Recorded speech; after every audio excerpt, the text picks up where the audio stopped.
The man who would become known as Heracles, or Hercules, the greatest hero of Greek mythology, was not born into a world that welcomed him. His life did not begin with celebration, but with an act of profound deception, and his first breaths were shadowed by the murderous jealousy of a queen. Before he could face monsters and perform impossible tasks, he first had to survive his own birth.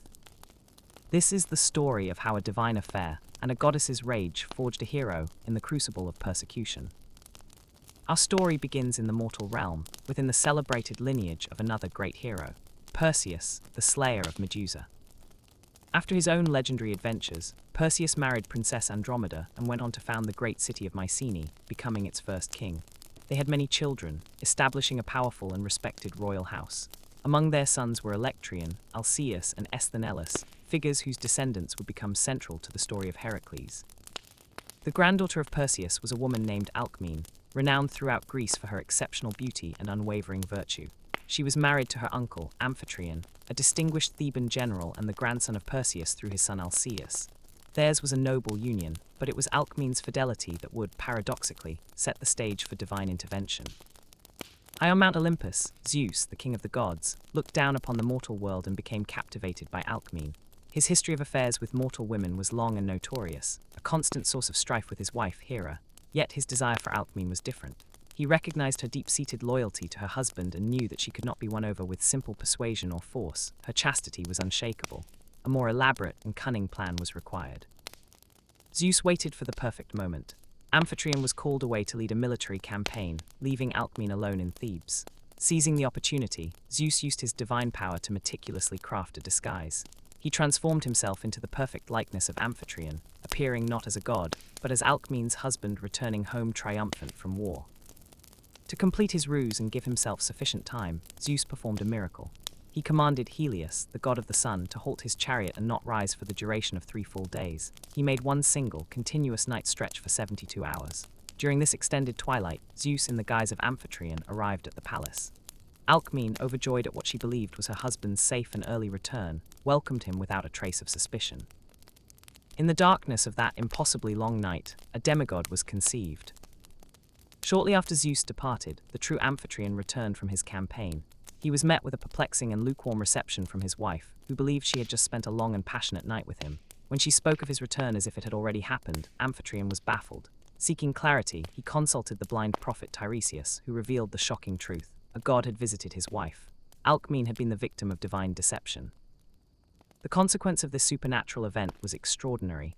Because both Zeus and Amphitryon had been with Alcmene on the same night, she became pregnant with twins from 2 different fathers. This rare phenomenon is known as heteropaternal superfecundation. She would give birth to 2 sons, Iphicles, the fully mortal son of Amphitryon, and a second boy, initially named Alcides, the demigod son of Zeus. On Mount Olympus, the affair did not remain secret. Hera, queen of the gods and the goddess of marriage, discovered her husband's latest infidelity. Her reaction was not mere anger, it was a deep, abiding and personal hatred directed at the unborn child. Alcides was a living symbol of Zeus's betrayal, a constant, physical reminder of her humiliation. From that moment, she dedicated her immortal existence to the destruction of her husband's illegitimate son. Her first act of revenge was a masterpiece of legalistic cruelty. Knowing Alcmene's due date was approaching, Hera went to Zeus. She manipulated him, goading his pride until he swore a binding oath that the very next male child born into the bloodline of the house of Perseus would be crowned High King of Mycenae. Zeus, filled with pride for his unborn son, readily made the vow, believing he was securing a royal destiny for Alcides. With the oath sworn, Hera moved with terrifying speed. She descended to earth and went to Alcmene's bedside where she was in labor. There she commanded Ilithyia, the goddess of childbirth, to actively prevent the birth. Following Hera's orders, Ilithyia sat outside Alcmene's chamber, her legs crossed and her clothing tied into tight knots, creating a magical barrier that trapped the twins in the womb. For days, Alcmene suffered in agonizing labor, unable to deliver. While Alcmene's ordeal continued, Hera executed the second part of her plan. She traveled to the palace of Esthenelus, another son of Perseus. His wife was also pregnant, but her child was not due for another 2 months. Hera used her power to induce a premature birth, causing Esthenelus' son, a sickly and weak infant named Eurystheus, to be born first. Having accomplished this, Hera returned to Mount Olympus and announced to Zeus that a male child of Perseus' line had been born, Eurystheus. Bound by his own sacred oath, Zeus was powerless. He had been thoroughly outmaneuvered. The weakling Eurystheus was now the heir to the throne of Mycenae, and Zeus's own powerful son was fated to be his subject. Alcmene would have perished, and Heracles never born, if not for the quick thinking of her loyal servant, Galances. Seeing her mistress's suffering, Galances devised a plan. She ran out of the chamber and shouted a lie to Ilithyia, joyfully proclaiming that Alcmene had, against all odds, given birth to a son. Startled by the news and believing her work was for nothing, the goddess of childbirth leaped to her feet in surprise. The sudden movement broke her concentration and loosened the knots, shattering the magical spell. The barrier was lifted, and Alcmene was finally able to give birth to her twin sons, Alcides and Iphicles. Hera's plot had succeeded in robbing Alcides of his birthright, but her hatred was far from satisfied. Subjugation was not enough, she wanted annihilation. A few months after the birth, when the twins were still infants sleeping in a shared crib, Hera made her first direct attempt on the boy's life. She sent 2 monstrous serpents into the nursery. They were enormous, venomous creatures, dispatched with the sole purpose of killing the baby demigod in his sleep. The snakes slithered silently across the floor and into the crib. As they poised to strike, the mortal twin Iphicles awoke and began screaming in absolute terror, his cries piercing the quiet of the palace.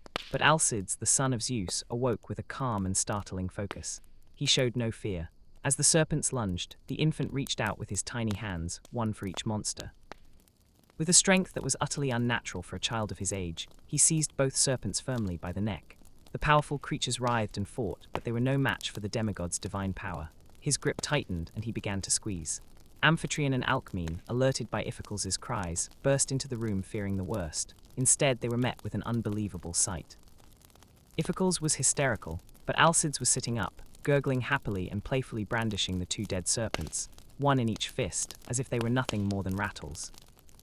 In that moment, any doubt about the child's parentage was erased. This was no ordinary infant. He was the son of a god. Fearing for their son's future, Amphitryon and Alcmene consulted the prophet Tiresias once more. The prophet confirmed their fears. The boy would face a lifetime of persecution from Hera. But he also foretold a glorious destiny, proclaiming that he would vanquish countless monsters and achieve unparalleled fame. In a desperate and deeply ironic attempt to placate the enraged goddess, his parents changed his name. He was no longer Alcides, the strong one. They renamed him Heracles, a name that means the glory of Hera. An alternate version of the myth tells a different story of how he received his power. In this telling, Alcmene, terrified of Hera, abandoned the infant Heracles in a field to die, hoping this would save the rest of her family from the goddess's wrath. Athene, Heracles' half-sister and patron of heroes, found the baby. In a stroke of genius, she brought the abandoned orphan to Hera on Mount Olympus. Without recognizing the child as her husband's son, Hera's maternal instincts took over, and she allowed the infant to nurse at her breast. But the baby Heracles suckled with such immense force that he caused Hera immense pain. She flung him away in shock, and her divine milk sprayed across the heavens, creating the galaxy we know as the Milky Way. A few drops of that divine milk had been consumed by Heracles, granting him his famous superhuman strength. Regardless of the version, the outcome was the same. Heracles was now endowed with immense power, and he was marked forever as the object of Hera's eternal vengeance. His cursed birth set the stage for a life of conflict, a struggle between his divine potential and the relentless forces that sought to destroy him. Hera's hatred would fester and lead to a tragedy so profound that it would force Heracles onto the path of his legendary 12 labors. However, for years, Hera's anger would lie dormant, waiting for the perfect moment to strike not at the child, but at the man he would become. In the intervening years, Heracles grew into a figure of astounding capability, his divine parentage evident in every aspect of his being. His stepfather, Amphitryon, spared no expense on his education, procuring the finest tutors in all of Greece to shape the boy's mind and body. He learned to drive a chariot from Amphitryon himself. The master thief Autolycus, grandfather of Odysseus, taught him the art of wrestling. Eurytus, the king of Achalia, taught him archery, a skill in which Heracles would eventually surpass his master. He was instructed in fencing, strategy, and the protocols of war. He even studied the arts, learning to play the lyre under the tutelage of Linus, a son of the god Apollo. Yet even here his divine nature proved volatile. During one lesson, when Linus reprimanded him, Heracles flew into a rage and struck his teacher with the lyre, killing him instantly. At his subsequent trial for murder, Heracles cited a law that permitted retaliating against an unjust strike, and he was acquitted. Worried about his son's immense strength and temper, Amphitryon sent him away to the countryside to live as a herdsman on Mount Cithaeron. It was here, in the solitude of the mountains, that Heracles truly came into his own, growing to a colossal stature and honing his skills against the wild beasts that threatened his flock. His first major heroic deed occurred during this time. The city of Thebes, his homeland, had long been forced to pay a humiliating annual tribute of 100 cattle to the neighboring kingdom of the Minyans, ruled by King Erginus. On his way back to Thebes, a young Heracles encountered the minion heralds on their way to collect the tribute. Enraged by their arrogance and the injustice of the situation, Heracles assaulted them, cutting off their ears and noses. He then tied their severed extremities around their necks and sent them back to King Erginus with the message that this was Thebes' tribute. Furious, Erginus marched his army against Thebes. The Thebans, having been disarmed by the minions years prior, were terrified, but Heracles took command. He armed the citizens with weapons he found hanging as dedications in the temples and led the Theban army into battle. He fought with unmatched ferocity and through brilliant tactical leadership, crushed the minion forces, killing King Erginus himself. He not only freed Thebes from its servitude, but also forced the minions to pay double the original tribute back to Thebes. For this incredible victory, Creon, the king of Thebes, hailed Heracles as the city's savior. As a reward for his valor, Creon gave Heracles the greatest honor he could bestow, the hand of his eldest daughter, Princess Megara, in marriage. For several years, Heracles lived a life of domestic peace and happiness. He was a celebrated hero, a respected citizen of Thebes, and a devoted husband and father. He and Megara had several children. Ancient sources differ on the exact number, with some mentioning 3 sons, while others record as many as 8. For a time, it seemed that Heracles had finally escaped the shadow of his cursed birth. He had a loving family, the admiration of his people, and a future filled with promise. But this period of tranquility was precisely what Hera could not tolerate. Seeing Heracles thriving, happy, and beloved, the very picture of a successful hero, reignited her ancient, unquenchable rage. The glory of Heracles was an insult to her, and she decided the time had come to utterly shatter his world. She would not kill him directly. Her vengeance would be far more psychologically devastating. She would make him the architect of his own damnation. While Heracles was away from home, Hera afflicted him with a sudden and terrifying madness. The ancient Greek playwright Euripides gives the most harrowing account, personifying this divine insanity as Lyssa, the spirit of crazed fury. In his play Heracles, Hera commands Lyssa to drive him mad, kill his children, and bloody up his house. Lyssa herself is reluctant, warning Hera of the horrific crime she is about to orchestrate against a man who had brought so much good to the world. But Hera is implacable. The spirit of madness descended upon Heracles, warping his perception and plunging him into a violent hallucinatory nightmare. He no longer saw his home and family. In his madness-stricken eyes, his own children became the children of his hated cousin, Eurystheus, the man who had stolen his birthright. His home was no longer a palace but the enemy city of Mycenae, and his loving wife Megara was an enemy he had to destroy. In this delusional state, Heracles embarked on a rampage of unimaginable horror. Convinced he was slaughtering his enemies, he turned his superhuman strength against his own family. He shot his sons down with his bow as they tried to flee from him. When Megara tried to protect their remaining children by barring them inside a room, he tore the doors from their hinges and slaughtered them along with their mother. Some accounts state that in his frenzy, he seized his children and threw them into the hearth fire, burning them alive. By the time the madness subsided, his home was a charnel house, and he was standing amidst the dead bodies of his wife and all his children. According to some versions of the myth, the goddess Athene, taking pity on him, put an end to his fit by striking him on the head with a stone, knocking him unconscious. When Heracles awoke, the divine madness was gone, replaced by the cold, sickening clarity of what he had done. He was surrounded by the proof of his atrocity. The blood on his hands belonged to his own sons. The lifeless form at his feet was his wife, Megara. The full weight of his actions crashed down upon him, and the hero was consumed by a grief and self-loathing so profound that it nearly broke him. He was no longer a savior. He was a murderer, tainted by the ultimate crime of filicide. In the Greek world, such an act stained a person with a spiritual pollution known as miasma, making him an outcast, shunned by gods and mortals alike. He shut himself away, refusing to speak to anyone, and covered his head in shame.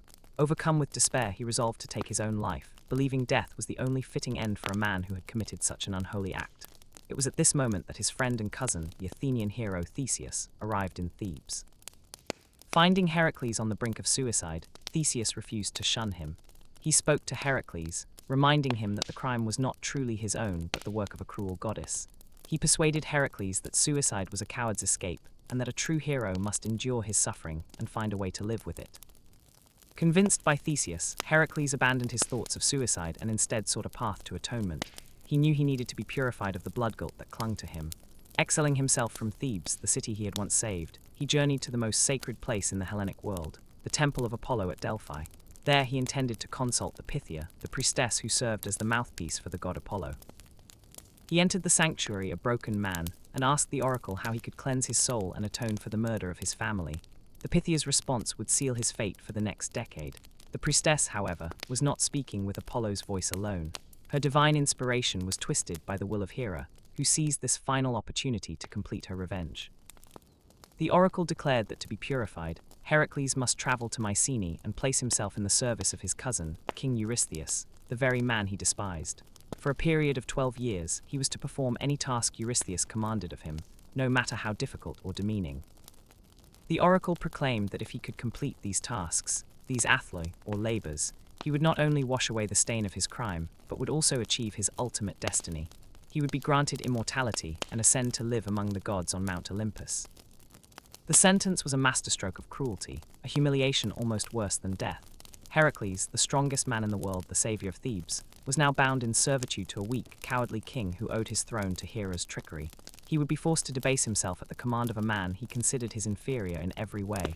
Despite the deep bitterness of this verdict, Heracles accepted his penance. With no other path to redemption, he journeyed to the citadel of Mycenae and presented himself before King Eurystheus, ready to begin his long and arduous servitude. A vengeful goddess, a cowardly king, and a hero desperate for atonement, these forces would collide to create the legend of the 12 Labors. Heracles presented himself before his cousin, King Eurystheus, the man who occupied the throne that should have been his. The tension between them was palpable.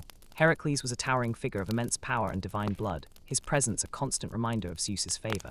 Eurystheus, by contrast, was a man who had ascended to power not through merit, but through Hera's divine manipulation, and he was deeply insecure and terrified of the hero who now stood before him as a servant. Eurystheus, goaded by his own fear and the subtle influence of Hera, saw this servitude not as a path to Heracles' redemption, but as an opportunity to orchestrate his death. His plan was simple. He would assign Heracles a series of 10 tasks so impossibly dangerous that even a demigod could not survive them. King Eurystheus, eager to be rid of his powerful cousin, wasted no time in assigning the first of these deadly trials. He sought a challenge that was, by all accounts, a certain death sentence, and so the great saga began. This was the first labor, the slaying of the Nemean lion. Heracles was commanded to travel to the valley of Nemea, kill the monstrous beast that had been terrorizing the region for years, and return with its skin as proof of the deed. The Nemean lion was no ordinary animal. It was a monstrous creature of divine and terrible lineage. Accounts of its parentage vary, but all point to a supernatural origin. Some sources claim it was the offspring of Typhon, the 100-headed father of all monsters, and Echidna, the mother of all monsters. Others suggest it was born from the Chimera and the 2-headed dog Orthrus, making it the sibling of the Sphinx. A more poetic origin story claims it fell from the moon, a spawn of the moon goddess Selene herself, who had nursed it and set it upon the earth at Hera's request. Regardless of its specific origins, it was a creature of immense size and ferocity, but its most fearsome quality was its hide. The lion possessed a thick, golden mane pelt that was completely impervious to all mortal weapons, iron, bronze, and even stone could not pierce its magical skin, making it effectively invulnerable to any hunter or warrior who dared to face it. For years, it had roamed the hills of Nemea, preying on livestock and local villagers alike, its reign of terror unchecked because it could not be harmed. This was the beast that the unarmed Heracles now had to confront. He set out from Mycenae, armed with the weapons he had mastered throughout his youth. A quiver of arrows gifted to him by the god Apollo, a bronze sword from Hermes, and a massive club he had fashioned for himself from an olive tree he pulled from the ground with his bare hands. He travelled through the Peloponnese until he reached the town of Cleone, on the edge of Nemea. There he sought lodging with a poor shepherd and labourer named Molorchus. When Molorchus saw the hero, he offered to make a sacrifice to the gods to pray for his success. Heracles stopped him, making a counter-proposal. He told the old man to wait for 30 days. If Heracles returned within that time carrying the skin of the Nemean lion, Molorchus was to sacrifice the animal to Zeus, king of the gods and protector of heroes. If, however, Heracles did not return after 30 days, the old man should make the sacrifice to Heracles himself, as a tribute to a fallen hero. With this grim pact made, Heracles ventured into the blighted valley of Nemea to begin his hunt. For days he tracked the great beast, following the trail of destruction it left in its wake. He found the remains of its victims and saw its massive paw prints in the dirt. Finally, from a distance, he spotted the lion returning to its lair, its fur caked with the blood of its latest kill. Taking careful aim, Heracles drew his bow and let fly his first arrow. The shaft flew true, striking the lion squarely in its flank, but instead of piercing the skin, the arrowhead simply bounced off the golden hide and fell harmlessly to the ground. Unperturbed, the lion continued on its way, barely noticing the attack. Heracles fired another arrow, and then another, each one striking the beast only to be deflected by its impenetrable fur. Realizing his arrows were useless, Heracles discarded his bow and drew his bronze sword. He closed the distance, but the lion remained completely unfazed. He then brandished his mighty olive-wood club and brought it down with all his might upon the lion's head. The blow was so powerful that it would have shattered the skull of any other creature, and the club itself splintered and broke from the force of the impact. The lion was momentarily dazed, shaking its head as if annoyed, but it was otherwise unharmed. Now Heracles understood the true nature of his task. No weapon forged by god or man could harm this creature. His only path to victory lay in his own divine strength. The stunned lion retreated into its lair, a deep cave that ran through the earth and had two separate entrances. Heracles, knowing he had to corner the beast, quickly gathered a pile of large rocks and, using his immense power, blocked one of the two openings, turning the cave into a dead-end trap. He then cast aside the last of his weapons, and, armed only with his courage and his bare hands, entered the darkness of the cave through the remaining entrance. Inside the gloom, his eyes adjusted to find the monstrous lion waiting for him. The beast let out a deafening roar that shook the very walls of the cave, and lunged. Heracles met its charge head-on. He wrestled with the monster, dodging its razor-sharp claws that could slice through armor as if it were cloth. Finally, he managed to maneuver himself behind the beast and wrap his powerful arms around its thick neck, locking it in an unbreakable chokehold. The lion thrashed and struggled, its powerful legs kicking and clawing, but it could not break the demigod's grip. Heracles squeezed with all of his superhuman might, cutting off the flow of air to the creature's lungs. Slowly, the great beast weakened, its struggles subsided, and after a final, desperate convulsion, the invincible Nemean lion went limp and died, suffocated by the hero's raw strength. Heracles had completed the first part of his task. He had killed the unkillable beast. Now he had to fulfill the second part, skinning it. He dragged the massive carcass out of the cave into the daylight and set to work. He tried to flay the hide with his hunting knife, but the blade was dulled and could not make a mark. He then tried to sharpen stones and use their jagged edges, but they too failed to cut through the magical fur.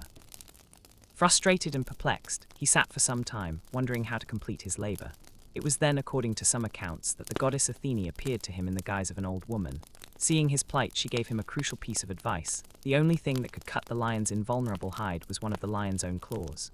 Following her counsel, Heracles took one of the dead beast's razor-sharp claws and used it to slice open the pelt. The magical hide parted easily, and he was able to skin the animal. On the 30th day, just as his pact stipulated, Heracles returned to the hut of Molorchus, carrying the massive lion's skin over his shoulder. The old shepherd, who had been preparing to make a sacrifice to the spirit of the fallen hero, was overjoyed. Together, they made a sacrifice to Zeus the Savior. Heracles then continued his journey back to Mycenae. He fashioned the lion's pelt into a cloak and its scalp into a fearsome helmet, creating a suit of armor that was nearly as invulnerable as the beast had been in life. This lionskin cloak would become his most iconic attribute, a symbol of his first great victory over a supernatural foe. When Heracles arrived at the gates of Mycenae, the effect was dramatic. King Eurystheus, seeing the hero approaching, clad in the skin of the monstrous lion and carrying its carcass, was overcome with terror. He was so frightened by this display of raw power that he fled and hid inside a large bronze storage jar, or pithos, that he had buried in the earth within his palace for just such an occasion. From the safety of his hiding place, the cowardly king issued a new decree. Heracles was now forbidden from ever entering the city of Mycenae again. For all future labors, he was to display the fruits of his work outside the city gates. The tasks themselves would no longer be given by Eurystheus in person, but would be relayed to Heracles by a herald named Coprius. Having successfully completed his first labor, Heracles had proven his strength, but in doing so, he had only deepened his cousin's fear and hatred. As Heracles waited outside the walls of the city he was meant to rule, the herald Coprius emerged, carrying the orders for his second, even more impossible task. The second labor was the slaying of the Lernaean Hydra. Heracles was commanded to travel south to the desolate swamps of Lerna, near Argos, and destroy the monstrous, multi-headed water serpent that had made the region its personal, poisonous kingdom. This was no mere beast to be hunted, it was a divine instrument of vengeance. The Lernaean Hydra was a direct product of the darkest corners of Greek mythology, a creature specifically bred for evil. It was the monstrous offspring of Typhon, the most terrifying of all titans who once challenged Zeus for supremacy of the cosmos, and Echidna, the half-woman, half-serpent creature known as the mother of all monsters. This lineage made the Hydra a sibling to other legendary horrors like Cerberus, the Chimera, and even the Nemean lion he had just defeated. More importantly, it had been specifically raised and nurtured by Hera herself, who had cultivated this creature's poisonous nature with a single purpose in mind: the eventual destruction of her stepson, Heracles. The Hydra's lair was strategically located near the Spring of Ammon, a place whispered in local legends to be one of the very entrances to the underworld itself. The entire swamp was shrouded in a perpetually poisonous fog emanating from the beast's own toxic breath, a vapor so lethal it could kill a sleeping man with a single whiff. The creature's physical description was the stuff of nightmares. It possessed a gigantic, bloated serpentine body, like that of a colossal dog, but its true terror lay in its multiple heads.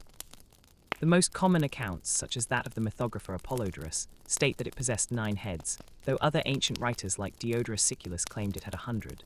These heads writhed on long, serpentine necks, constantly hissing and spewing venom. The fundamental impossibility of the task lay in their supernatural power of regeneration. 8 of the heads were mortal, but for everyone that was cut off or crushed, 2 new heads would immediately sprout from the bleeding stump, making any direct assault an exercise in multiplying the enemy. To compound this unsolvable problem, the 9th central head was fully immortal. It could not be killed by any known means, a permanent, undying core to a monster that was already nearly impossible to defeat. Recognizing that this challenge was not one of brute force but of strategy and control, Heracles made a crucial decision. He would not face this biological paradox alone. He called upon his nephew Iolaus, the son of his mortal twin brother Iphicles. Iolaus had grown into a brave and loyal young man, and he was a famously skilled charioteer. He would accompany Heracles not as a primary combatant, but as his vital aide-de-camp and driver. The 2 heroes mounted a chariot and set out from the high ground of Mycenae, traveling south into the fetid, marshy landscape of Lerna. As they drew closer, the air grew thick and heavy with the foul stench of decay and poison, and the solid ground gave way to a treacherous, waterlogged mire. With guidance from the goddess Athene, who often aided heroes in their quests, they eventually located the Hydra's lair, a dark, deep cave at the source of the spring Ammon. To protect himself from the deadly fumes that wafted from the cave's entrance, Heracles covered his mouth and nose with a cloth. He knew he had to force the creature out from the darkness and into the open where he could properly fight it. He took several of his arrows, dipped their tips in flammable pitch, lit them, and fired a volley of flaming projectiles directly into the Hydra's den.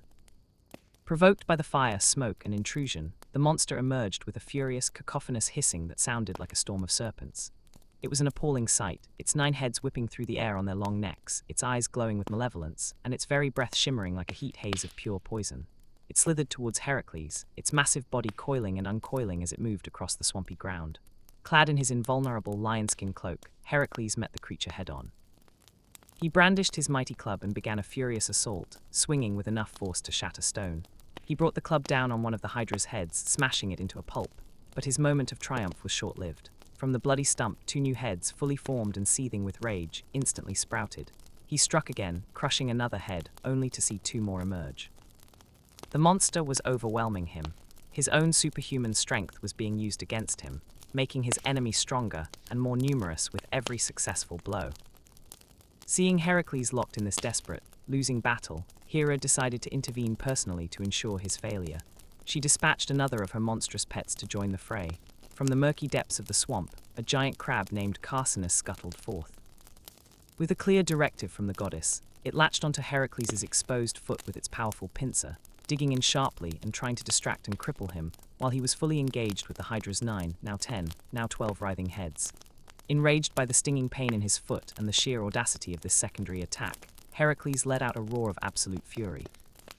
He lifted his massive leg, and with a single mighty stomp, brought his foot down upon the giant crab, crushing its shell completely and killing it instantly. For its loyal, albeit brief, and ultimately pathetic service, Hera later honored the crab by placing it among the stars as the constellation Cancer. But its demise provided Heracles only a moment's respite. He was still facing an enemy that was growing geometrically, a creature that could not be beaten by subtraction, only by multiplication. Trapped within the Hydra's coiling body and facing an ever-increasing number of snapping, venomous heads, Heracles knew he was on the verge of being overwhelmed. He shouted for his nephew. Iolaus, who had been watching the desperate struggle unfold from the safety of the chariot, immediately understood the gravity of the situation.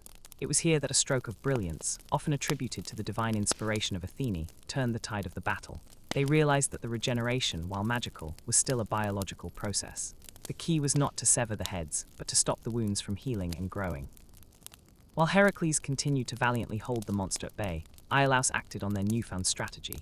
He grabbed a torch and set a nearby section of the forest ablaze, creating a ready supply of burning firebrands. The 2 heroes now began to work in perfect, deadly synchronization. Heracles would swing his club or his sword, lopping off one of the Hydra's mortal heads, in the split second before the wound could begin its supernatural regeneration. Iolaus would rush forward and thrust a flaming torch against the bleeding neck stump. The intense heat cauterized the flesh, searing the wound shut and preventing any new heads from growing. The horrible hissing of the serpent was now joined by the sizzle of its own burning flesh. One by one, they systematically worked their way through the monster's many heads. Heracles would smash, and Iolaus would burn. The terrifying cycle of regeneration was finally, brutally broken. At long last, only one head remained, the central, immortal one. It continued to hiss and writhe on its neck, indestructible and filled with undying malice. Knowing that it could not be killed by any conventional means, Heracles had to find a way to neutralize it permanently. He swung his weapon. Some sources say it was a special golden sword given to him by Athene for this very purpose, and with a final, mighty blow, severed the immortal head from its dying body. But even detached, the head lived on, its eyes glaring and its fangs snapping, still spewing its deadly venom. Heracles carefully lifted the still-living head, avoiding its venomous fangs, and carried it to the side of the main road that led from Lerna to Ilias. There he dug a deep hole in the earth, placed the immortal, writhing head inside, and then with his immense strength, rolled a massive, heavy boulder on top of it, burying it forever beneath the road where it could do no more harm. With the beast finally vanquished, Heracles turned his attention to its monstrous corpse. The Hydra's body was a potent source of the most lethal venom known in the ancient world. Not wanting to let such a powerful biological weapon go to waste, Heracles slid open the creature's torso and dipped all of his arrows into its black, poisonous gall. The arrowheads were instantly and permanently tainted with the Hydra's deadly venom. From that day forward, any living thing, mortal or monster, that was so much as grazed by one of Heracles' arrows would be condemned to an agonizing and certain death. This act of tactical foresight would prove to be a double-edged sword. These poison-tipped arrows would be instrumental in his success in several future labors, but they would also, through a tragic and ironic chain of events, become the instrument of his own agonizing demise many years later. His second labor complete, Heracles and Iolaus returned to Mycenae to present their victory to the king.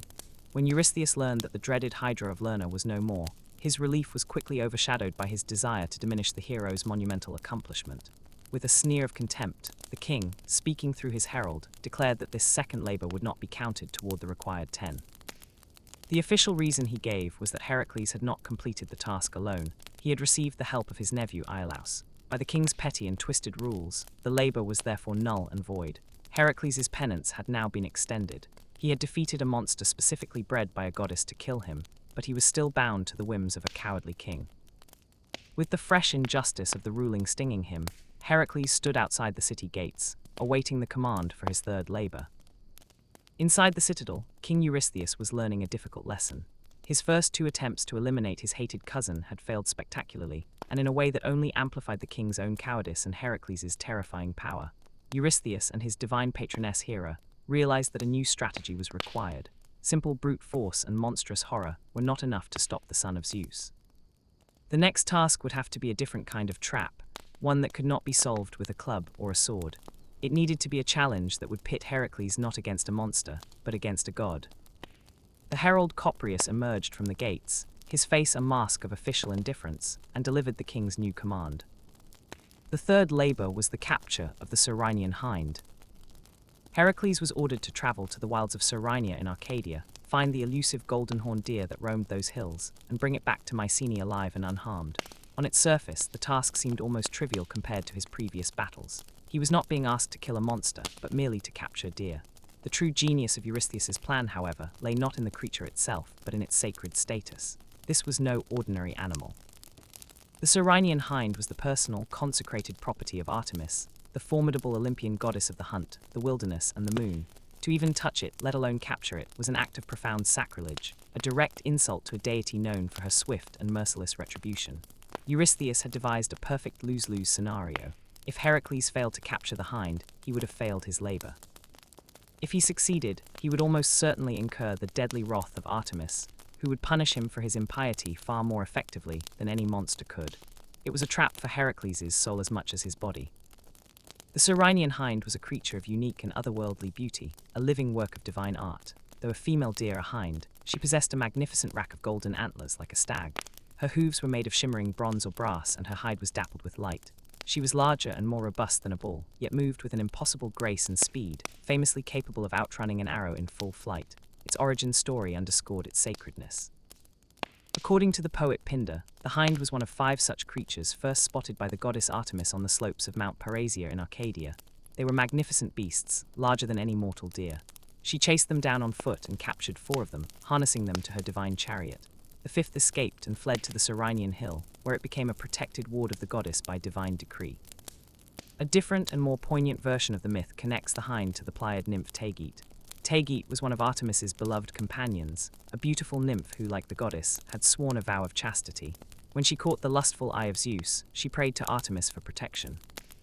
To save her from Zeus's advances, Artemis transformed Taygete into a graceful red doe. In eternal gratitude for this act of divine intervention, Taygete dedicated the golden-horned hind to Artemis as a sacred offering. This backstory made the creature more than just property. It was a living symbol of Artemis's protection and her power over the wild. Heracles understood the immense delicacy and danger of the task ahead. He could not use force or violence. His poison-tipped arrows, his mighty club, all the tools of his previous victories were useless here. This labor demanded a completely different set of skills: patience, endurance, and ultimately diplomacy. He set out from Mycenae and began his hunt, not with weapons drawn, but with his eyes fixed on the horizon, searching for a glimmer of gold. He tracked the creature across the Peloponnese, his quest taking him through the forested hills of Arcadia.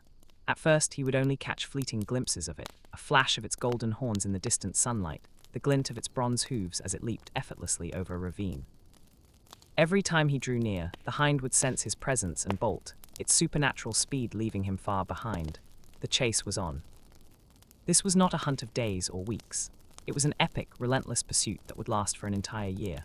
Heracles' divine stamina was pitted against the creature's divine swiftness in a marathon that spanned the entire known world. The chase led him out of Greece, north into the rugged lands of Thrace, then further still, past Istria, and eventually into the mythical frozen territory of the Hyperboreans, the land of the people who lived beyond the north wind. The seasons changed around him. He chased the golden deer through the scorching heat of summer, the falling leaves of autumn, and the deep, biting snows of winter. Throughout this incredible ordeal, Heracles never gave up. He did not tire.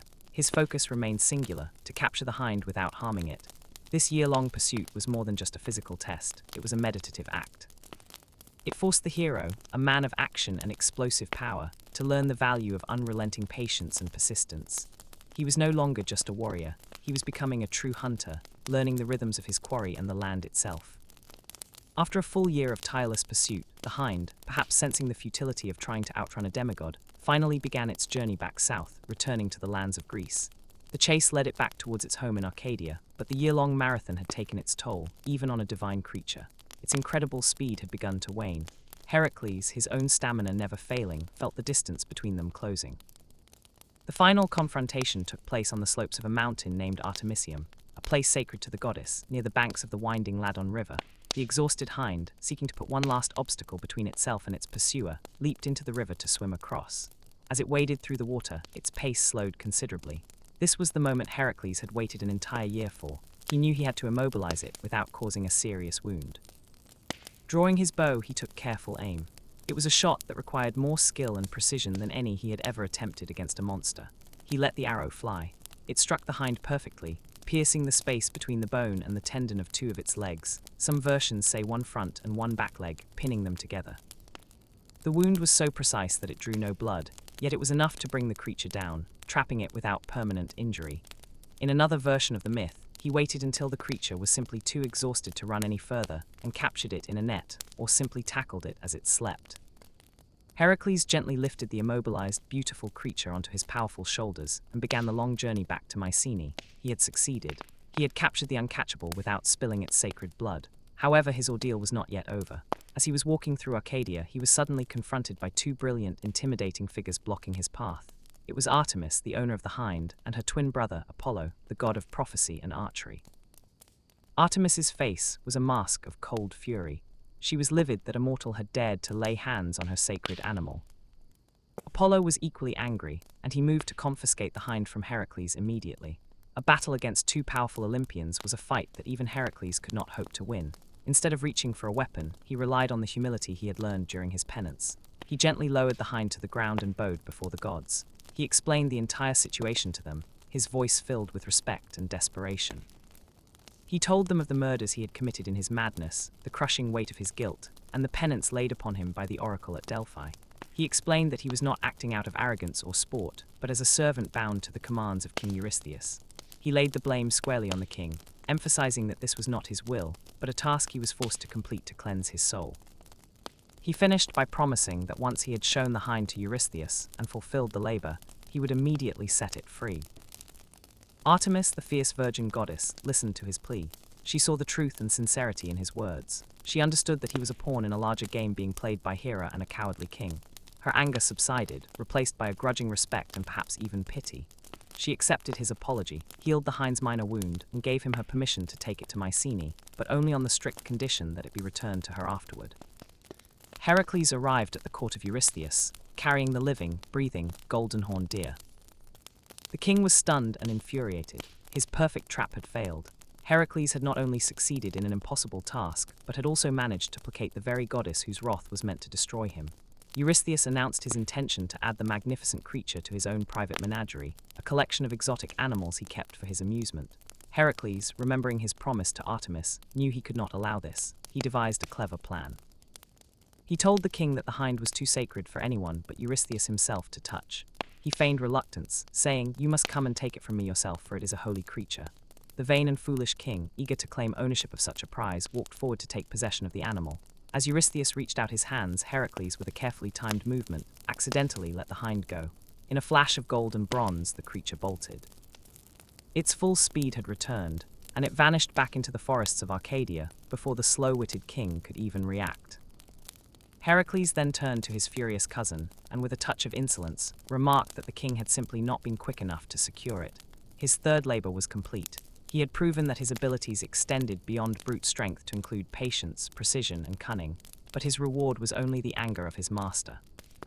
King Eurystheus, having watched the sacred hind of Artemis bolt back into the wilderness, was left standing foolishly before the gates of Mycenae, his authority undermined and his clever trap a failure.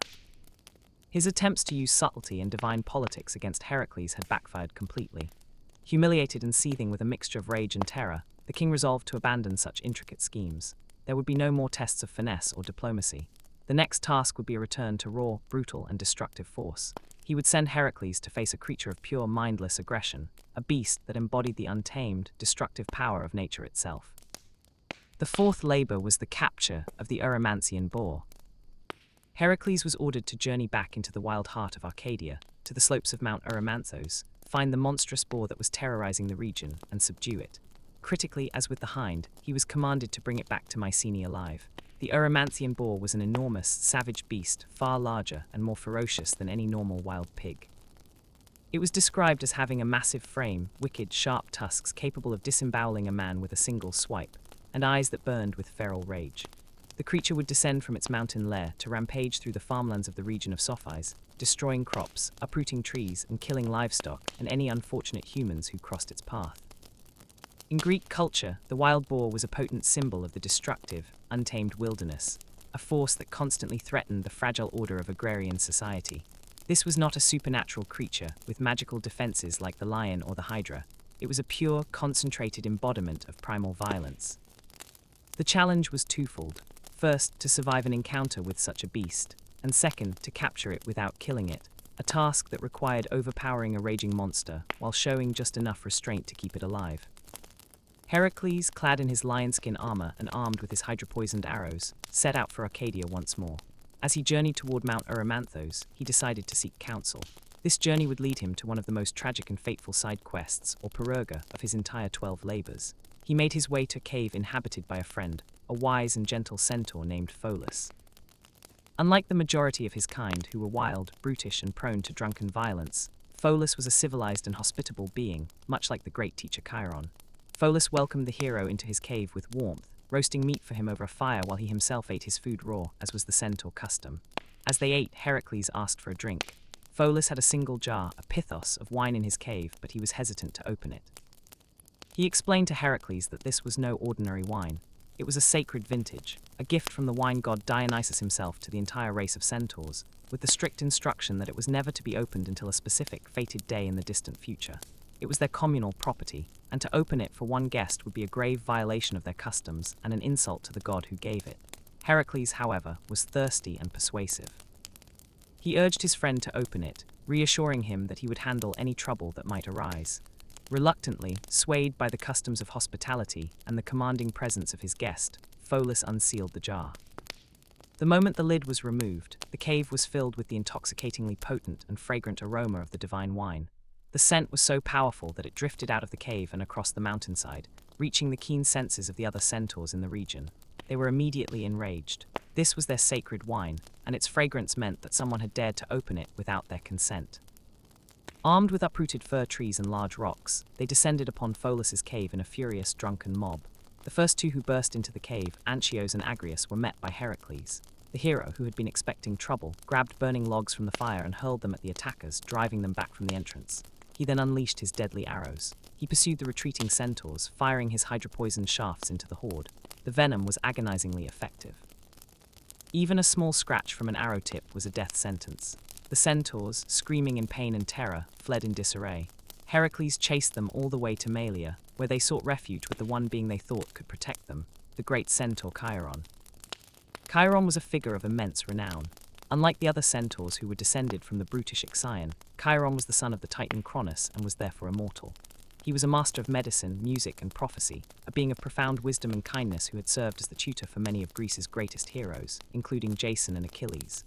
As the terrified centaurs huddled around their wise leader, Heracles, still in the heat of battle, fired another arrow into the crowd. The arrow missed its intended target and, tragically, struck Chiron in the knee.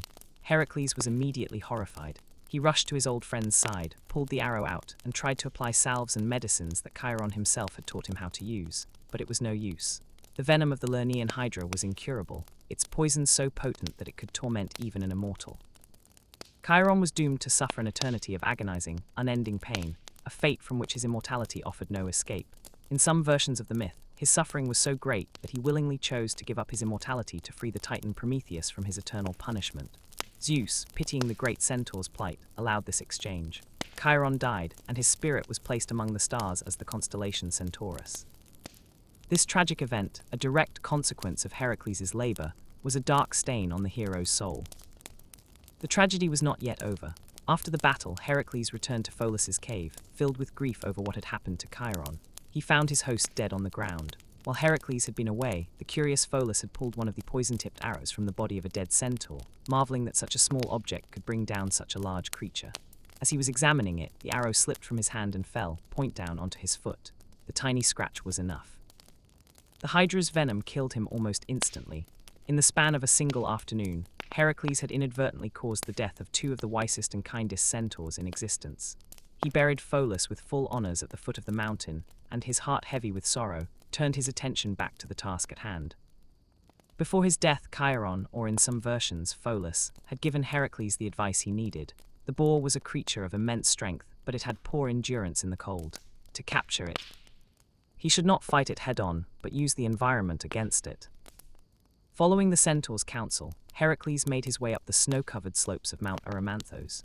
He located the boar's lair in a thick-wooded area, and letting out a series of deafening shouts, he startled the beast, driving it out of the undergrowth and into the open. The massive boar charged, but Heracles did not stand his ground. He began to run, leading the creature on a chase higher and higher up the mountain, into the deep snowdrifts of the alpine winter. The powerful but heavy boar began to struggle in the thick snow, its legs sinking deep with every step. Heracles, with his divine stamina, easily stayed ahead of it, shouting and making noise to keep it moving and prevent it from resting. For hours he harried the beast, driving it ever deeper into the snow until it was utterly exhausted and floundering, trapped and helpless in a deep snowbank. With the creature immobilized and too tired to fight back effectively, Heracles moved in. He leaped onto its back, bound its legs with heavy chains, and heaving the enormous, struggling animal onto his shoulders, began the long and arduous journey back to Mycenae. The trip was grueling. The boar, though captured, was still a wild and powerful animal, and it thrashed and fought against its chains the entire way, its sharp tusks slashing at Heracles' back, leaving him covered in blood by the time he arrived. Heracles reached the gates of Mycenae and announced his return. When King Eurystheus came out to see the result of the labor, he was confronted with the sight of Heracles, bloodied but triumphant, with a massive, enraged and very much alive boar snarling and struggling on his shoulders. The cowardly king was seized with absolute terror. He turned and fled, scrambling for the only place he felt safe, his large, bronze pithos that was half buried in the palace courtyard. He leaped into the jar, pulling the lid down as best he could. Heracles, finding the situation grimly amusing, walked over to the storage jar. He leaned over the opening, the grunting, squirming boar still on his back, and asked his terrified, trembling cousin what he was supposed to do with the animal. The king, peeking out from under the lid, could only stammer for Heracles to get the horrifying creature away from him. The fourth labor was complete. Heracles had not only succeeded, but had once again turned his assigned punishment into a spectacle of the king's own pathetic cowardice. With the court and guards looking on, Heracles disposed of the boar and awaited the command for his next, undoubtedly humiliating, task. Having watched the hero triumph over invulnerability, regeneration, divine speed, and now brute force, Eurystheus was consumed by a desperate, seething rage.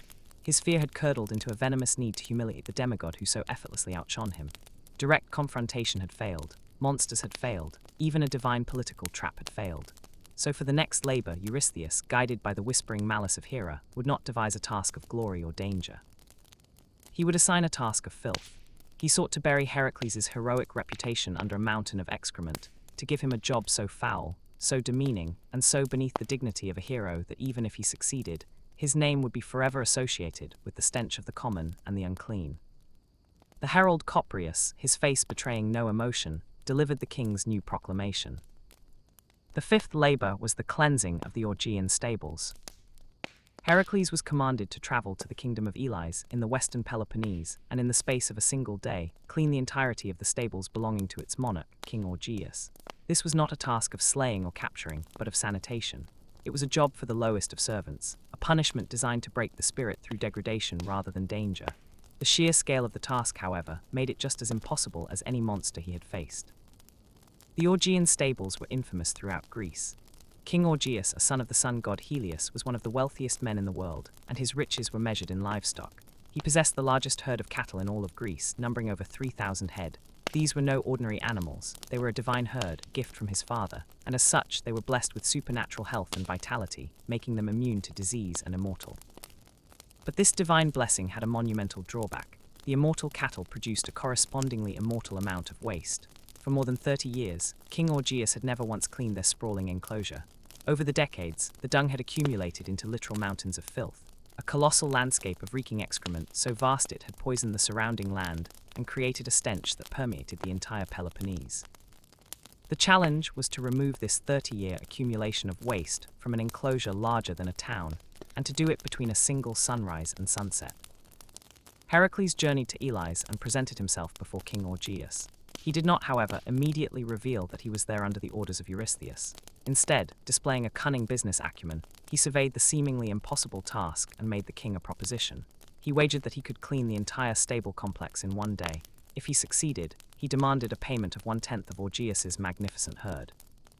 Augeas, looking out at the mountains of filth he had long since accepted as a permanent feature of his kingdom, laughed at the hero's audacity.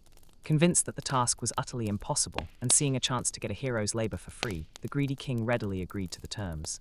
To make the contract binding, Augeas called upon his own son, the honorable Prince Phyleus, to act as an official witness to their agreement. The deal was struck. If Heracles failed, he would have worked for nothing. If he succeeded, he would become richer by over 300 divine cattle. As the sun rose the next morning, Heracles began his work, with Phyleus watching on, expecting to see the hero grab a shovel and begin a futile effort. But Heracles had no intention of touching a single drop of filth. His plan was not one of brawn, but of brains and hydroengineering on a mythic scale. He walked the perimeter of the vast stable complex, his mind assessing the landscape. He noted that two powerful rivers, the Alpheus and the Peneus, flowed through the countryside nearby. His solution was as simple as it was brilliant. First, using his superhuman strength, he single-handedly tore two massive openings in the stone foundation walls of the stables, one at either end. Then, leaving the stables behind, he marched to the banks of the two rivers. With his bare hands and his club, he began digging. He carved massive trenches in the earth, diverting the entire flow of both mighty rivers from their natural courses. He channeled their combined currents into a new man-made channel that led directly to the upper opening he had created in the stable wall. By mid-afternoon, his grand project was complete. The full force of two redirected rivers slammed into the stables, pouring through the enclosure in a powerful, cleansing torrent. The rushing water acted as a massive, natural flush. It blasted away the mountains of dung, scouring the floors and walls, and carrying 30 years of accumulated filth out through the second opening on the other side and away down into the valley below. In a matter of hours, the entire stable complex was washed clean, the stone floors visible for the first time in decades. Heracles had done it. He had cleaned the Augean stables in a single day, with time to spare, and without ever laying a hand on the dung. He then calmly rerouted the rivers back to their original paths and went to claim his payment. King Augeas was left speechless. He was stunned that the impossible had been achieved, but he was also a greedy man with no intention of parting with a tenth of his divine herd. It was at this point that a messenger from Eurystheus arrived, and Augeas learned the truth. Heracles had been sent to clean the stables as one of his labors. Seizing on this information, Augeas immediately and publicly refused to honor their agreement.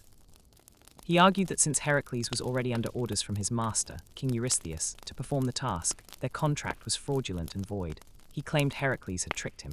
Heracles, enraged by this blatant act of betrayal, demanded that the matter be settled by a council of local judges. He brought the case before a tribunal and called his only witness, the king's son, Phyleus. Phyleus, a man of honor, could not bring himself to lie. He bravely testified against his own father, confirming to the judges that King Augeas had indeed made a binding agreement to pay Heracles for his work. Before the court could even cast its vote, Augeas exploded in a fit of rage. Furious at his son's betrayal, he stood up and by royal decree banished both Prince Phyleus and Heracles from the kingdom of Elys on the spot. Though cheated of his payment for the moment, Heracles had completed his labor. He returned to Mycenae to report his success to Eurystheus. The king, however, was ready for him. Eurystheus, likely informed by Augeas of the arrangement, declared the fifth labor null and void. It would not be counted toward Heracles' penance. He gave a simple reason. Heracles had performed the task for pay.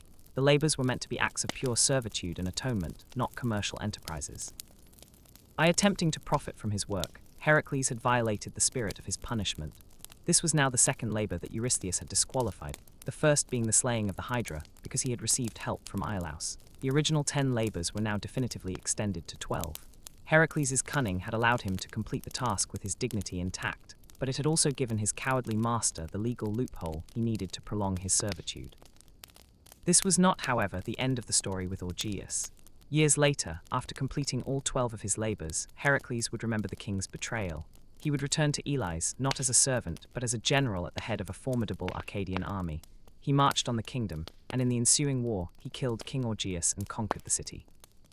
Keeping his own sense of justice, he then found the exiled Phyleus and installed him on the throne as the rightful, honorable king of Elys. It was also at this time, in celebration of this victory, that Heracles was said to have founded the ancient Olympic Games, a festival of athletic contests in honor of his father, Zeus. But all of that was years in the future. For now, standing once more outside the gates of Mycenae, Heracles was a hero who had been cheated of his reward and had his labor dismissed on a technicality. He had overcome filth, but his soul was no cleaner. His penance was no closer to its end, and he knew that Eurystheus' next command would only be more difficult. King Eurystheus, having watched his plan to humiliate the hero backfire spectacularly, was left fuming in Mycenae. His attempts to use impossible scale and social degradation had failed just as surely as his reliance on monstrous force and divine politics. Each victory Heracles achieved, no matter how clever or unconventional, only served to deepen the king's terror and his desperate need to see his cousin broken. For the next task, Eurystheus would combine several elements of his failed strategies. He would choose a foe that was monstrous in nature, but whose true power lay not in the quality of a single beast, but in the overwhelming, seemingly infinite quantity of a swarm. He would send Heracles to face a living plague, an enemy that filled the sky and could not be fought one-on-one, set in a location that made direct confrontation a suicidal act. The herald Coprius delivered the proclamation for the hero's next ordeal. This was the sixth labor, the eradication of the Stymphalian birds. Heracles was commanded to travel deep into the heart of Arcadia, to the shores of Lake Stymphalia, and deal with the flock of monstrous, man-eating birds that had infested the region. This was not a simple pest control problem. It was an ecological and existential crisis. The birds had rendered a vast and once fertile area completely uninhabitable.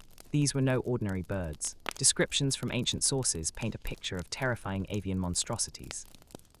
They were said to be the pets of Ares, the god of war, or in some versions were brought up by Artemis, the goddess of the hunt, adding a divine and malevolent origin to their nature. They were roughly the size of cranes or ibises, but there all resemblance to normal birds ended. Their beaks and claws were forged from solid bronze, sharp enough to pierce the thickest armor as if it were cloth. Their most terrifying feature, however, was their feathers. Each feather was a sharp, metallic dart, which they could launch from their wings in deadly volleys, turning the air itself into a weapon. To add to their horror, their droppings were highly toxic, poisoning the land, fouling the water, and destroying crops wherever they fell. They were voracious predators, devouring local livestock and, most horrifically, humans. They had bred so quickly, and in such vast numbers that they had become the absolute masters of the region, a swirling, shrieking cloud of bronze and death that had driven away all human life. The Stymphalian birds' choice of habitat made them nearly impossible to confront. They nested in a dense, impenetrable swamp that bordered Lake Stymphalia.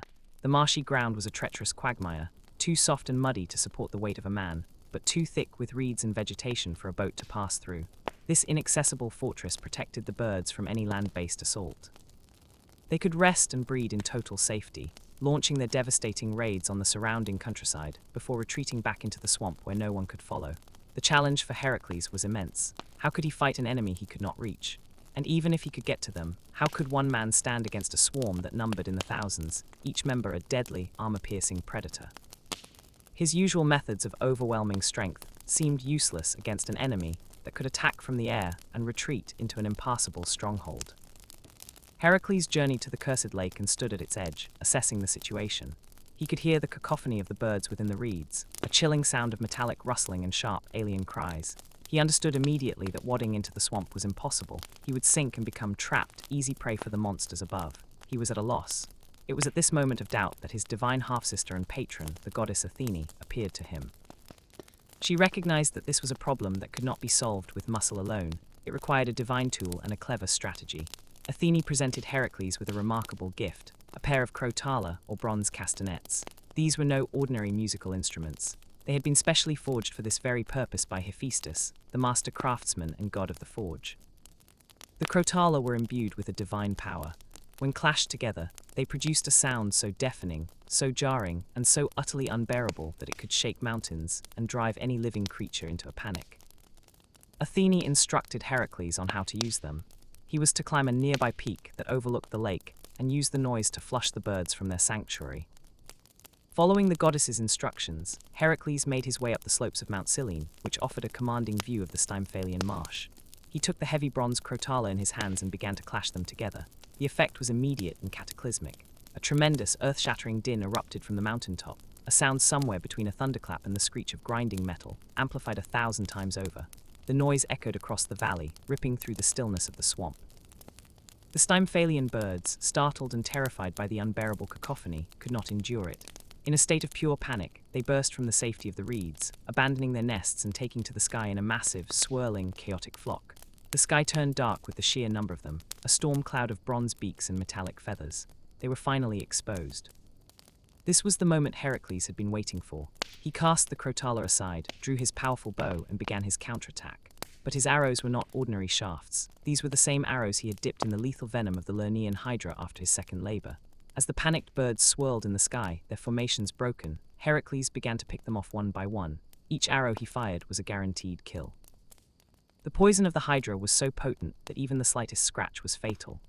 Dozens, then hundreds of the monstrous birds fell from the sky, their bronze feathers clattering as they plummeted into the lake and the surrounding countryside. The relentless noise from the crotala in some versions, he continues to shake them with one hand while firing with the other, kept them airborne and disorganized, preventing them from mounting a coordinated attack or retreating back into the safety of the swamp. The labor turned into a marathon of archery. For hours, or perhaps even days, Heracles stood his ground, a solitary figure of vengeance, raining death upon the plague that had terrorized Arcadia for so long. Eventually, the flock was decimated. The birds that were not killed by his poisoned arrows were so thoroughly terrified by the divine noise and the slaughter of their kin that they fled, flying far away from Arcadia, never to return. Some traditions say they flew east, across the sea, and eventually settled on an island in the Black Sea, where they were later encountered by the Argonauts during their quest for the Golden Fleece, a detail that weaves Heracles' personal story into the broader fabric of Greek heroic mythology. With the last of the birds gone, silence finally fell over Lake Stymphalia. The labor was complete. The land was safe. This sixth labor was a significant turning point in Heracles' journey. It demonstrated a crucial evolution in his heroic character. He had moved beyond simple brute force and was now integrating divine aid, clever strategy, and his own formidable skills into a more complex and effective form of problem-solving. It was a testament to his resourcefulness and adaptability. The symbolism of the labor is rich and multi-layered. The birds, with their metallic parts and man-eating nature, can be seen as a representation of the dangers of a world where nature and artifice become unnaturally and violently combined. Their defeat by means of a divinely crafted musical instrument represents the triumph of order, harmony, and divine wisdom over chaotic, discordant noise. Heracles in this labor becomes an agent of purification, cleansing the land not of filth, but of a living pestilence. Upon his return to Mycenae, Eurystheus was once again left with nothing but the fact of Heracles' success. He could not deny that the Stymphalian birds were gone. However, some ancient authors suggest that Eurystheus, ever the petty legalist, attempted to disqualify this labor as well. His justification was that Heracles had not acted alone, but had received direct help from the goddess Athene. This would have been the third labor to be invalidated, pushing the hero even further from the completion of his penance. Whether this labor was officially counted or not, the message was clear. Heracles was capable of facing any challenge Eurystheus or Hera could devise. He had faced beasts of singular power and now a threat of overwhelming numbers, and had emerged victorious each time.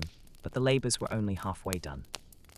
As he stood before the gates, waiting for his next command, Heracles knew that the tasks ahead would only grow more difficult. King Eurystheus, having watched his plans to defeat the hero with overwhelming numbers fail as miserably as his attempts to use monstrous force, was consumed by a fresh wave of terror and inadequacy.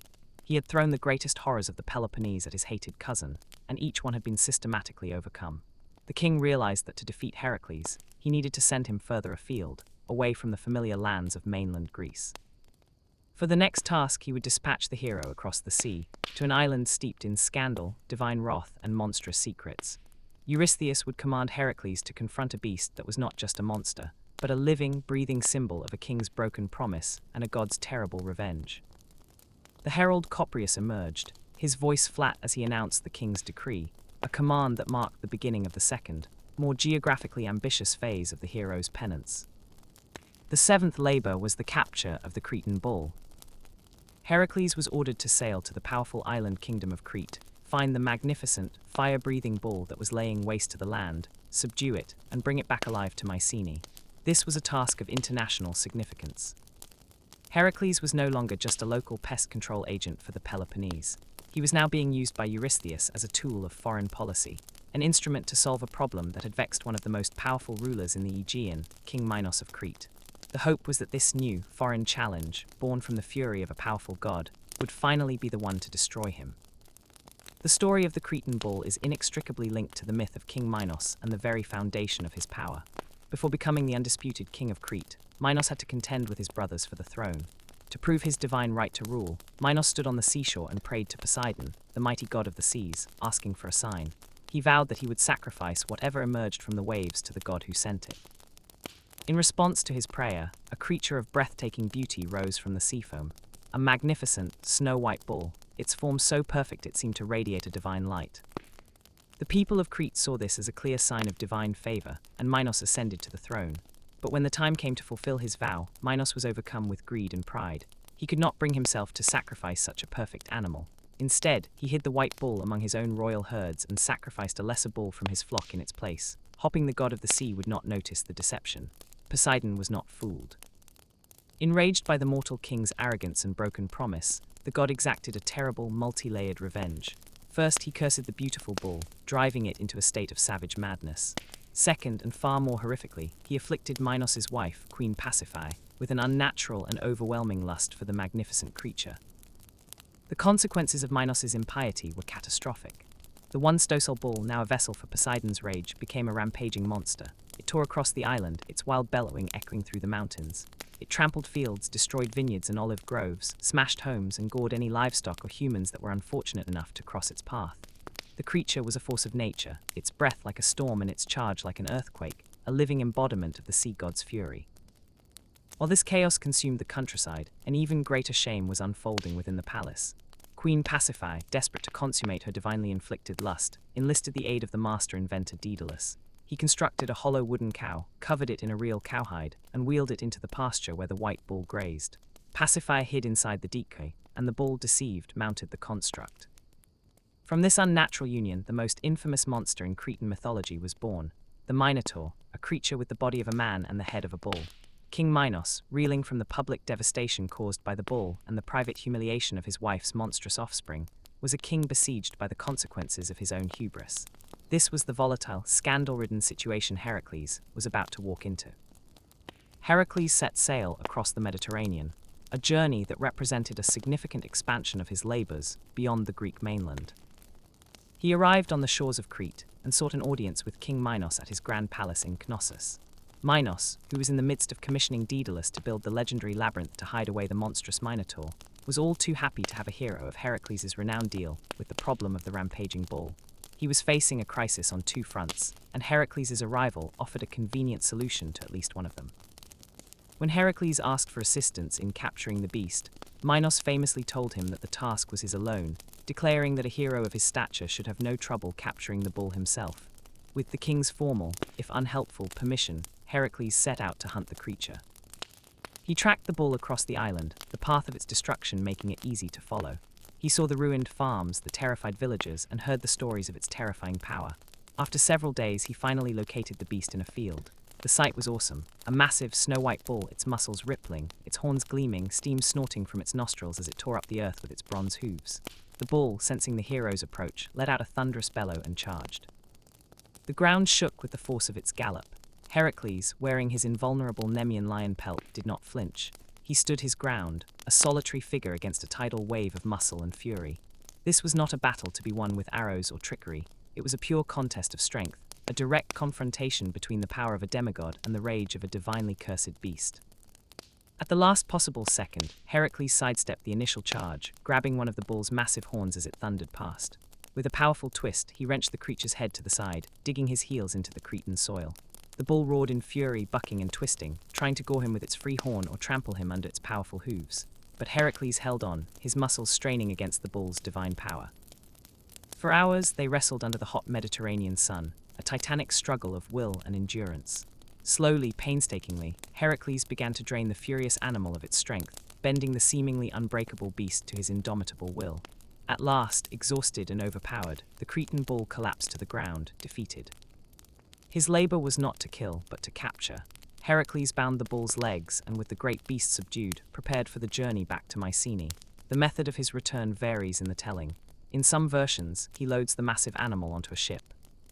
But in the most dramatic and iconic accounts, Heracles displays his complete mastery over the creature by leaping onto its back and riding it across the sea, turning the vessel of Poseidon's rage into his own personal transport, a living trophy skimming across the waves of the very god who had cursed it.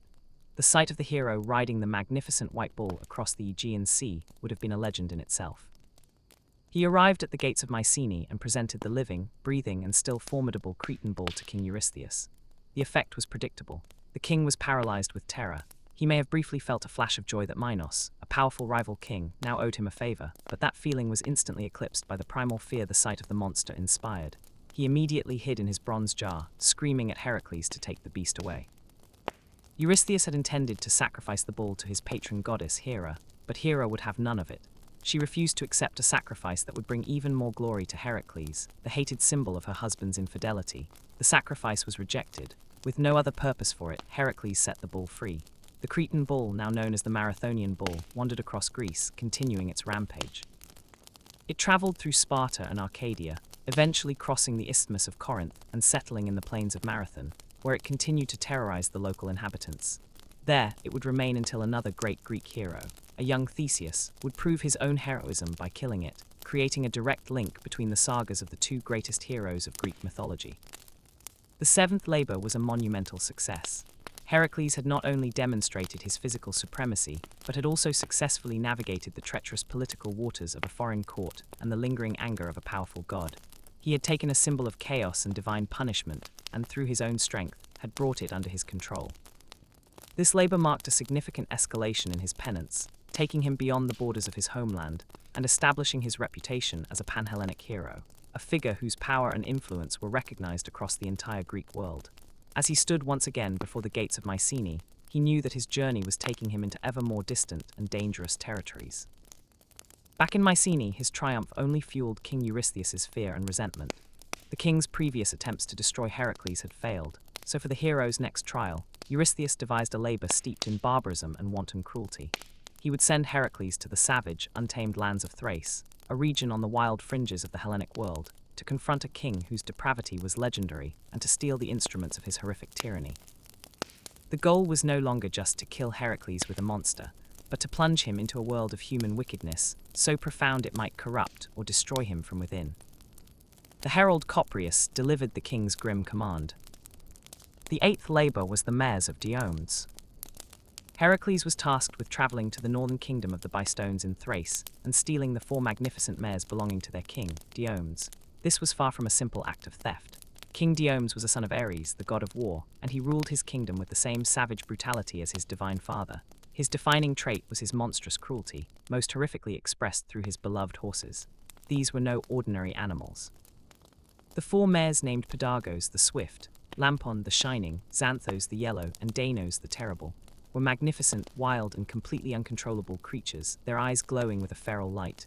Some versions of the myth claim they could breathe fire, a clear sign of their unnatural origin. But their most terrifying characteristic was their unnatural diet. They were anthropophagi, eaters of human flesh. Diomedes, as a gruesome tribute to his father Ares, would capture any unsuspecting strangers who entered his kingdom and feed them alive to his horses.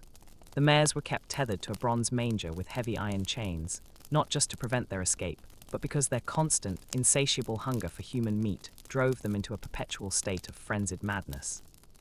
Heracles, understanding the immense danger of the task, did not go alone. He gathered a small band of loyal volunteers to accompany him on the sea voyage to Thrace. Among these companions was a young man named Abderus, a native of Opus or Abdera, who was Heracles' beloved friend and, according to some sources, his lover. The journey took them across the Aegean Sea to the stormy shores of the Black Sea, the homeland of Diomedes' warlike tribe. Upon their arrival, Heracles and his men quickly located the royal stables. They easily overpowered the grooms who guarded the mares and broke the heavy chains that bound the savage beasts to their bronze manger. They then began to drive the herd of man-eating horses back towards their ship, which was anchored on the coast. However, the commotion did not go unnoticed. King Diomedes, alerted to the theft, swiftly mustered his army of Bystones and pursued Heracles to the shore. A fierce battle erupted on the beach. Heracles, faced with both an attacking army and a herd of uncontrollable flesh-eating horses, had to make a split-second decision. He entrusted the mares to the care of the young Abderus, instructing him to guard them on a nearby peninsula while he dealt with Diomedes and his men. Heracles then turned to face the Thracian army. He fought with his customary, unmatched fury, cutting a swath through the Bystonian warriors and ultimately facing King Diomedes himself in single combat. The son of Zeus was more than a match for the son of Ares. Heracles defeated and killed the brutal king, but his victory was immediately overshadowed by a devastating tragedy. When he returned to the peninsula, he found that the mares, reverting to their savage nature, had overpowered and devoured his beloved friend, Abderus. Overcome with grief and rage, Heracles exacted a terrible, poetic justice. He dragged the body of the defeated King Diomedes to the shore and fed him, piece by piece, to his own carnivorous horses. As the mares tore into the flesh of the master who had taught them their unnatural hunger, a strange calm came over them. Their madness subsided, and they became docile and controllable. This act suggests that the mares' savagery was not inherent, but was a direct result of Diomedes' evil influence and their gruesome diet. By consuming their corrupt master, the cycle of violence was broken, and their natural equine temperament was restored. Heracles, his heart heavy with the loss of Abderus, founded the city of Abdera on the site of his friend's tomb, instituting athletic games in his honor. He then easily herded the now-tamed mares onto his ship and set sail back to Mycenae. He presented the magnificent horses to King Eurystheus, who, as usual, was terrified by the living proof of Heracles' success. Unsure what to do with the once monstrous creatures, Eurystheus dedicated them to Hera. The mares were released and allowed to roam freely in the countryside around Argos. In one version of the myth, their lineage is said to have continued for centuries, with Alexander the Great's famous steed, Bucephalus, being counted among their descendants. In another, more tragic telling, they wandered up Mount Olympus, where Zeus, refusing to accept a gift born of such brutality, sent lions and wolves to hunt them down and kill them. Eighth Labor was a dark and brutal chapter in Heracles' journey. It took him to the furthest reaches of the known world and forced him to confront not just a monster, but the profound cruelty of which humans are capable. The labor is a stark allegory for the idea that tyranny and barbarism are self-consuming. Diomedes' evil was literally turned back on him, his own instruments of torture becoming the agents of his demise. For Heracles, the victory was deeply personal and costly. The death of Abderus was a stark reminder of the collateral damage that followed in the wake of his heroic deeds, a heavy emotional burden that added another layer to his quest for atonement. As he stood before Eurystheus, he was no longer just a hero of strength and cunning, but a man who had experienced profound personal loss in the line of his punitive duty. For his next trial, Heracles would not be sent to kill a beast, but to retrieve an object that was a symbol of power for an entire nation of women. The motive for this labor was perhaps the most trivial and insulting of all. It was a whim, a simple desire of the king's daughter. the herald Coprius delivered the new command. The ninth labor was the belt of Hippolyta. Heracles was tasked with traveling to the land of the Amazons and obtaining the famous golden girdle, or zoster, belonging to their queen Hippolyta. The request came from Eurystheus's own daughter Admete, who had heard tales of the magnificent belt and coveted it for herself. Eurystheus, seeing an opportunity to send Heracles on a perilous journey to the edge of the known world to satisfy a princess's fancy, readily agreed. The labor was designed to be a multifaceted trap. The Amazons were a nation of formidable, man-hatting warriors who, it was believed, would never surrender such a precious item without a fight to the death. The journey itself was long and dangerous, and even if Heracles succeeded, the act of stealing a royal insignia would be an act of war. The Amazons were a legendary race of warrior women who lived in a matriarchal society, independent of men. Their capital city, Themyscira, was located on the southern coast of the Black Sea, near the mouth of the Thermodon River, a remote and mythical land in the Greek worldview. They were said to be the daughters of Ares, the god of war, and the nymph Harmonia, and they dedicated their lives to combat, hunting, and the worship of Artemis. Their very existence was an inversion of the Greek social order, a society where women held all the power, a concept that the Greeks found both intriguing and deeply unsettling. Their queen Hippolyta, whose name means she who lets her horses loose, was a formidable figure, respected and revered by her people. The girdle she wore was no mere accessory. It was a magnificent leather belt, adorned with gold and precious stones, gifted to her by her father Ares himself. It was the ultimate symbol of her queenship, her authority, and her divine right to rule. Taking it would be akin to stealing a king's crown. Recognizing that this was a long and perilous expedition into hostile territory, Heracles assembled a crew of Greece's finest heroes to accompany him. The roster of his companions varies between ancient sources, but it reads like a who's who of Greek mythology. The historian Hellanicus claims he was joined by the full complement of the Argonauts. Pindar mentions Peleus, the future father of Achilles. The Athenian historian Philochorus insists that the great hero Theseus was his companion on this voyage, a detail that becomes critically important in later myths. They set sail in a single ship, or 3 or 9, depending on the source, and began their journey across the Aegean and into the Black Sea. Along the way, they stopped at the island of Paros, which was ruled by the sons of King Minos of Crete. When 2 of Heracles' companions were murdered by the locals, an enraged Heracles killed the sons of Minos in retaliation, and would have laid waste to the island had the inhabitants not offered him 2 of Minos' grandsons, Alcaeus and Esthenellus, to serve in his crew as compensation. Taking them aboard, he continued his journey. After a long voyage, Heracles and his crew finally arrived at the port of Themyscira. The arrival of a Greek warship caused a stir, and the Amazons, ever vigilant, prepared for a potential conflict. Heracles, however, had come seeking the girdle, not necessarily a war. Queen Hippolyta, intrigued by the arrival of the famous demigod, came down to the shore to meet him. What happened next is a point of divergence in the myths. In the most common and tragic version of the story, the meeting was surprisingly peaceful. Hippolyta was immensely impressed by Heracles. She had heard tales of his strength and his heroic deeds, and seeing the magnificent figure of the son of Zeus before her, she was captivated. She listened as he explained the nature of his labor and the reason for his quest. Far from being hostile, Hippolyta, respecting his fame and perhaps feeling an attraction to the hero, readily agreed to give him the girdle as a gift, a token of respect from one great leader to another. She invited Heracles to his ship to celebrate their new friendship and to present him with the belt. It seemed that this would be the easiest and most pleasant of all his labors. But Hera would not allow it. The queen of the gods, watching from Olympus, was infuriated that her hated stepson was about to succeed so easily and peacefully. Her vengeance required blood and tragedy. She descended from the heavens, and taking the form of a common Amazon warrior, she mingled among the crowds of women who had gathered on the shore to watch the events unfold. She began to spread a malicious rumor. She told the Amazons that the stranger was not there for a gift. He was a treacherous pirate who planned to abduct their beloved queen. "He is going to carry off Queen Hippolyta," she cried, her divinely infused words fanning the flames of fear and suspicion. The Amazons, a fiercely loyal and protective people, were instantly enraged. Believing their queen had been tricked and was about to be kidnapped, they grabbed their weapons, leaped onto their horses, and charged down the hill toward Heracles' ship, determined to rescue their queen and slaughter the treacherous Greeks. Aboard the ship, Heracles and Hippolyta were in the midst of their friendly exchange when they heard the thunder of hooves and the furious war cries of the approaching Amazon army. Heracles looked out and saw his men being ambushed and slaughtered by a sea of enraged warrior women. In that instant, he made a terrible, fatal assumption. He believed he had been betrayed. He thought that Hippolyta's offer of friendship had been a ruse, a trick to lure him into a vulnerable position so that her army could destroy him. The The red mist of battle rage for which he was infamous descended upon him. Before the astonished Hippolyta could say a word to explain, Heracles drew his sword. In a single, brutal motion, he struck and killed the Amazon queen. He ripped the golden girdle from her lifeless body, and then, with a deafening roar of fury, he leaped into the fray to save his men. Fueled by grief and a sense of betrayal, he fought with a terrifying ferocity, his strength overwhelming the Amazon warriors.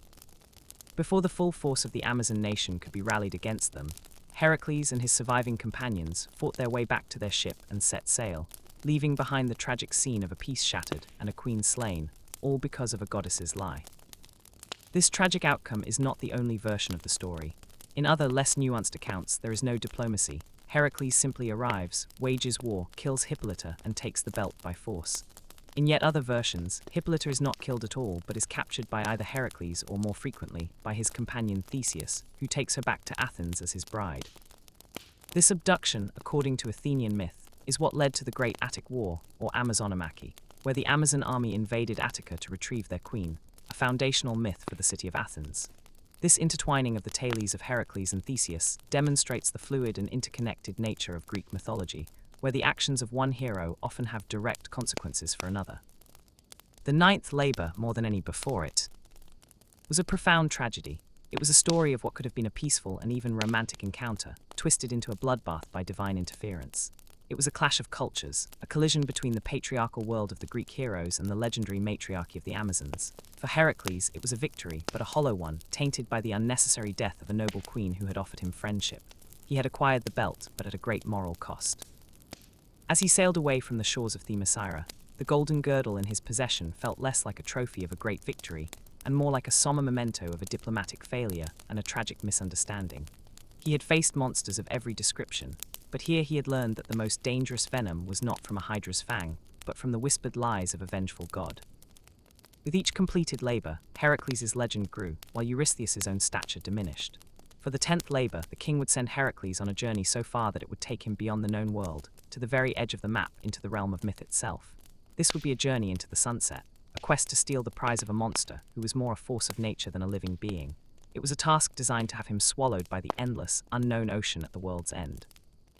The herald Coprius delivered the next impossible command. The 10th labor was the cattle of Gion. Heracles was ordered to journey to the mythical island of Erythea, the Red Isle, which lay in the far western stream of the world-circling river, Oceanus. There he was to steal the magnificent herd of red cattle belonging to the monster, Gion. This was a task steeped in symbolism. Erythea was not a real place on any map. It was the island of the sunset, a place where the sky bled red each evening. The cattle themselves were said to have magnificent red hides, not by breed, but because they were stained red by the dying light of the setting sun. They were a living embodiment of twilight, and their master was a creature born of the darkest lineage. Gion was a giant, the grandson of the Gorgon Medusa and the sea god Poseidon. He was most famously described as having 3 bodies from the waist down, or in other accounts, a single body with 3 heads and 6 arms. He was a living trinity of violence, a warrior so formidable that the poet Hesiod called him the strongest of all mortals. This was the monster Heracles had to face at the end of the world. The journey itself was a labor of epic proportions. Heracles had to travel west across all of Europe, to the point where the land ended and the great unknown began. On his way, he trekked across the vast, scorching desert of Libya. The heat was so relentless and oppressive that Heracles, in a fit of frustration and divine audacity, drew his bow and fired an arrow at Helios, the sun god himself. Helios, rather than being angered by this act of monumental hubris, was in awe of the hero's sheer courage. In a gesture of admiration, he loaned Heracles his own personal conveyance, a giant golden cup, or bowl, which Helios used each night to sail across the great ocean from the west, where he set, back to the east, where he would rise again. This magical vessel allowed Heracles to do what no mortal had ever done, sail across the forbidden waters of Oceanus to reach the mythical island of Erythea. Before he set sail, however, he created a monument to mark his journey. At the point where Europe and Africa nearly touched, he split a mountain in 2 and set up 2 great pillars, one on each continent. These became known as the Pillars of Heracles, the modern-day Strait of Gibraltar, a permanent marker of the boundary between the known, civilized world and the terrifying, unknown abyss beyond. Using Helios's golden cup as his boat, Heracles sailed across the ocean and landed on the shores of the Red Island. He had barely set foot on the crimson-hued soil when he was confronted by the first of Gion's guardians, Orthrus, a monstrous 2-headed dog, the brother of Cerberus, the Hound of Hades. The beast charged, its two heads barking and snarling. Heracles, wasting no time, met the charge with a single, perfectly aimed blow from his heavy olive-wood club, crushing both of the dog's skulls and killing it instantly. The sound of the struggle brought the second guardian running. This was Eurytion, a giant and Geon's herdsman. He too charged Heracles, and he too was met with the same fate, dispatched with a single, brutal swing of the hero's club. The commotion finally roused Geon himself. Hearing the death of his dog and his herdsman, the triple-bodied giant sprang into action. He was a terrifying sight, clad in the armor of a true warrior, 3 helmets, 3 shields, and wielding 3 spears. He pursued Heracles across the island, finally cornering him at the river Anthemus. A furious battle ensued. Geon attacked Heracles from 3 directions at once, a whirlwind of 6 arms, 3 spears, and 3 shields. But Heracles was a master of combat. Dodging the giant's clumsy, multi-pronged assault, he drew his bow and let fly one of his hydra-poisoned arrows. The arrow flew with such force that it pierced one of Geon's shields, his armor, and his body. The poet Stesichorus provides a vivid, almost sympathetic description of the monster's death. The arrow struck Geon in the forehead, and he bent his neck over to one side, like a poppy that spoils its delicate shapes, shedding its petals all at once. The great monster, the strongest of all mortals, collapsed and died. With the guardians and their master slain, Heracles began the arduous task of herding the magnificent red cattle into his golden boat and sailing back to the mainland. But stealing the cattle was only half the labor. The true ordeal was the journey home, a 1,000-mile trek across Europe with a massive herd, a journey that Hera would ensure was fraught with peril at every turn. The first major obstacle came when Heracles was passing through Italy, near the future site of Rome. While the hero slept, a fire-breathing giant named Cacus, who lived in a cave on the Aventine Hill, crept out and stole 8 of the finest cattle from the herd. In a cunning trick, he dragged the animals backward into his cave by their tails, so that their tracks would lead away from his lair, making it seem as if they had wandered off. When Heracles awoke and discovered the theft, he was perplexed by the confusing tracks. He was about to give up and move on when, as he drove the rest of the herd past the cave, one of his cows mooed. From deep within the cave, one of the stolen cows mooed back in response. In another version of the story, Cacus's own sister, Caca, betrayed him and told Heracles where the cattle were hidden. Enraged, Heracles tore the top off the mountain to get into the cave and, after a fierce battle, strangled the fire-breathing giant to death. The Romans would later claim that he founded an altar on that very spot, which would become the site of the Forum Boarium, Rome's cattle market. Continuing his journey, Heracles faced yet another challenge in Sicily. One of the bulls broke free from the herd, jumped into the sea, and swam across the strait to the island of Sicily. There it was found and incorporated into the herds of Eryx, the king of the island and another son of Poseidon. Heracles, unwilling to lose a single animal, entrusted the rest of the herd to the care of the god Hephaestus and went to Sicily to retrieve his bull. Eryx, a famous boxer, agreed to return the bull, but only if Heracles could defeat him in a wrestling match.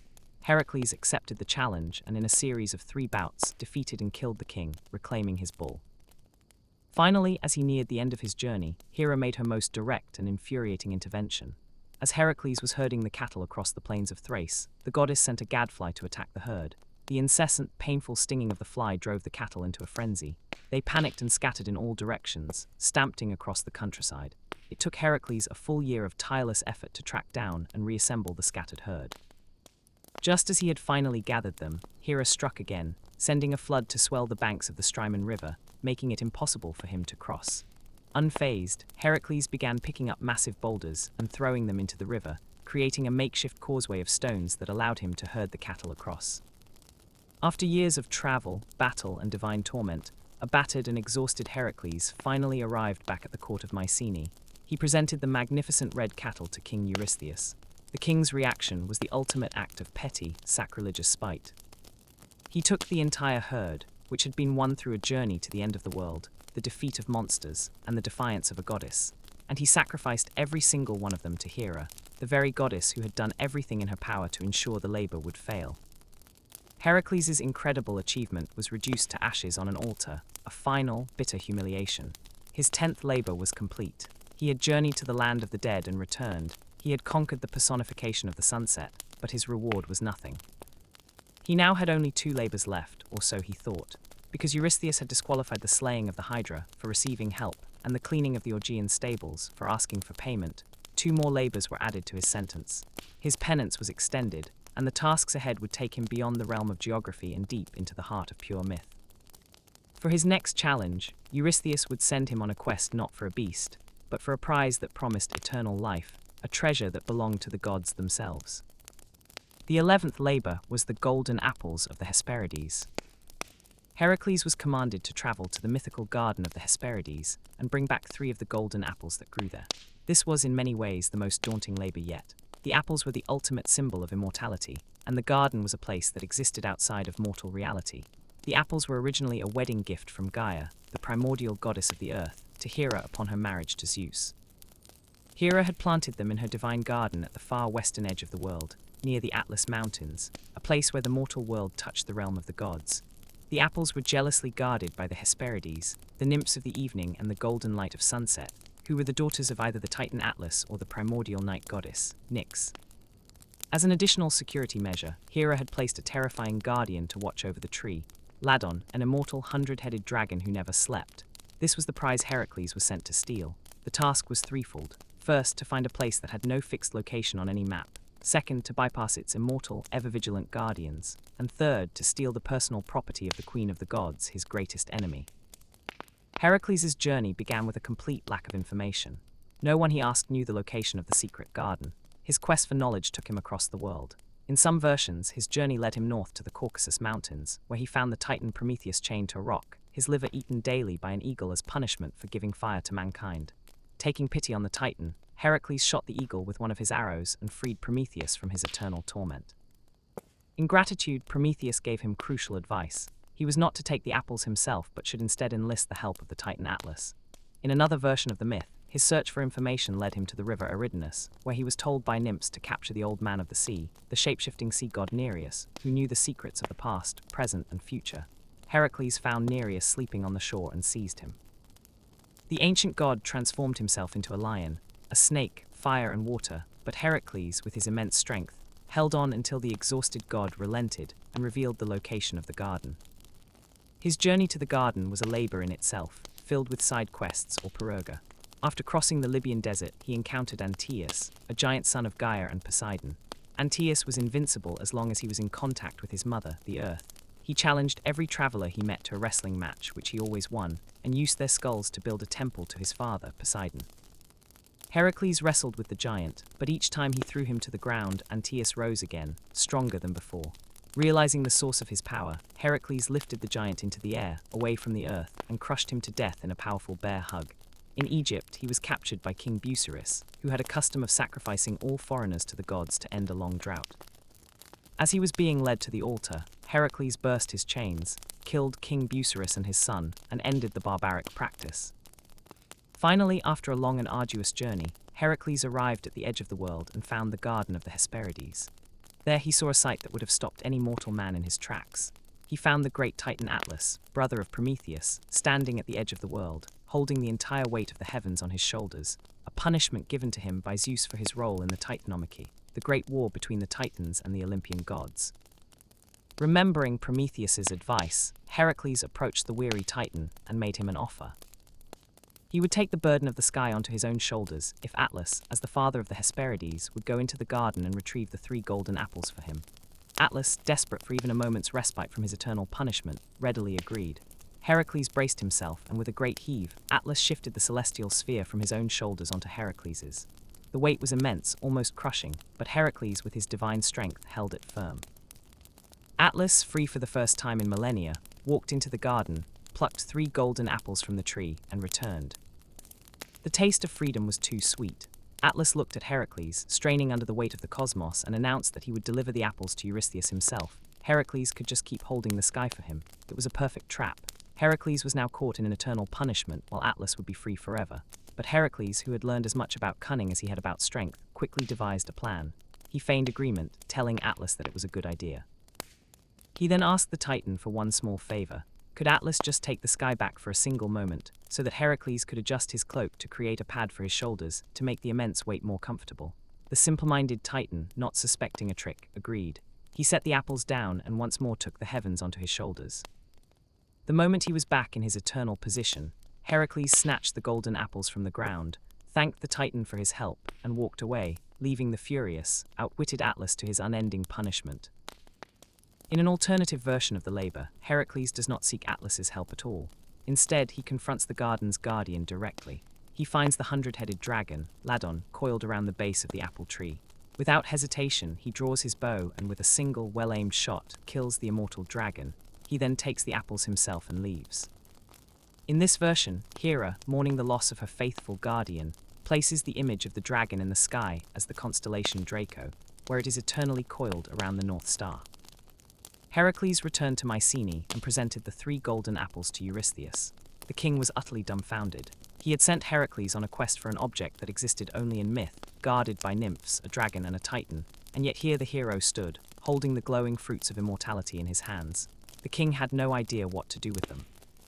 He had only commanded the labor out of a desire to see Heracles fail. He had never expected to actually possess the divine fruit. He gave the apples back to Heracles, who in turn dedicated them to the goddess Athene. The apples were too powerful and too sacred to remain in the mortal world. Athene, acting as their divine custodian, took the apples and returned them to their rightful place in the garden of the Hesperides, restoring the cosmic order. The ultimate prize, immortality itself, had been held in mortal hands, but only for a moment. The 11th labor was perhaps the most symbolic of all his trials. It was a journey that took him to the physical and metaphysical limits of the world, forcing him to confront not just monsters, but the fundamental forces of the cosmos. He had held the heavens on his shoulders, he had tricked a titan, and he had possessed the fruit of eternal life. He had returned not as a mere strongman, but as a hero who had operated on a cosmic scale. There was now only one labor left, a task that would take him beyond the edge of the world, beyond the realm of the living, and into the dark heart of the underworld itself. The herald Coprius delivered the proclamation, a command that was the culmination of Heracles' long and brutal penance. The 12th labor was the capture of Cerberus. Heracles was commanded to descend into the dread realm of Hades, the kingdom of the dead, and bring back its most famous and terrifying inhabitant, Cerberus, the monstrous, multi-headed hound who stood eternal watch at its gates. Cerberus's role was absolute. He was the ultimate guardian, a living lock on the doors of death, ensuring that the souls of the dead could never escape their gloomy domain, and more importantly, that no living mortal could ever enter uninvited. This was not a labor of strength or cunning alone. It was a metaphysical impossibility, a direct challenge to the fundamental order of the cosmos, which separated the realms of the living and the dead. To succeed, Heracles would have to do more than defeat a monster. He would have to conquer death itself. Understanding that this journey was unlike any other, Heracles knew he could not simply march into the land of the dead. As a living mortal, his very presence would be a violation of sacred law. He first traveled to Eleusis, near Athens, to be initiated into the Eleusinian mysteries. These were the most sacred and secret religious rites in all of ancient Greece, a cult dedicated to the goddesses Demeter and Persephone. The initiates of the mysteries were said to receive divine knowledge about the afterlife, which would grant them a happier existence after death, and crucially, would purify them of past sins. While the specifics of the rituals are lost to history, it is believed that Heracles' initiation, overseen by the priest Eumolpus, ritually cleansed him of the blood guilt from the slaughter of the centaurs, allowing him to safely tread the paths of the underworld without being a source of pollution. With his soul prepared, he journeyed to Taenarum, a peninsula in the southern Peloponnese where a dark cavern was said to be a direct entrance to the underworld. Guided by the divine psychopomp Hermes, the messenger god whose job it was to lead souls to the afterlife, and his patron goddess Athene, Heracles began his descent. He crossed the Black River Styx, the boundary between life and death, on the skiff of Charon, the grim ferryman of the dead. Charon, who typically only transporting the souls of those who had received proper burial rites, was initially reluctant to carry a living passenger, but he was quickly cowed by the hero's fierce determination and divine companions. As Heracles ventured deeper into the gloomy, echoing plains of Asphodel, the shades of the dead fled before him, terrified by the vibrant, living energy of the demigod. All fled, that is, except for two, the phantom of the Gorgon Medusa and the soul of the hero Meleager. Heracles instinctively drew his sword to strike at the Gorgon, but Hermes stopped him, reminding him that she was just an empty, harmless shade. He then spoke with the spirit of Meleager, a fellow hero, and in a moment of camaraderie between warriors, Heracles promised to marry Meleager's living sister, Deianira, a promise that would one day lead to his own tragic end. Continuing his journey, he came across the most pitiable sight in all of Hades. He found his friend, the Athenian hero Theseus, and his companion Pirithous, bound to chairs of forgetfulness. They had audaciously journeyed to the underworld, with the intent of abducting Persephone to be Pirithous' bride. Hades had punished their hubris by tricking them into sitting on enchanted thrones, which they had become fused to, trapped for eternity. When they saw Heracles, they stretched out their hands, begging for release. Heracles, filled with pity, grabbed Theseus by the hand and with a mighty heave, tore him free from the chair. though a piece of Theseus's thigh remained stuck to the stone, which was said to be the mythical explanation for why Athenians had lean thighs. When he tried to do the same for Pirithous, however, the entire underworld began to shake violently, a sign from the gods that Pirithous' crime was too great to be forgiven. Heracles was forced to leave him behind to his eternal punishment. Finally, Heracles arrived at the throne of Hades itself. He stood before the dread king of the dead and his queen, Persephone. In some versions of the myth, Persephone, who was Heracles' half-sister through their father Zeus, welcomed him kindly. Heracles respectfully explained his final labor and asked Hades for permission to take Cerberus. Hades, perhaps amused by the audacity of the request or impressed by the hero's courage, agreed, but with one critical condition. Heracles had to subdue the beast without using any of his weapons. He was to use only his bare hands and his own strength. With the gods' permission granted, Heracles went to the gates of Acheron to confront the Hound of Hell. Cerberus was a creature of pure nightmare.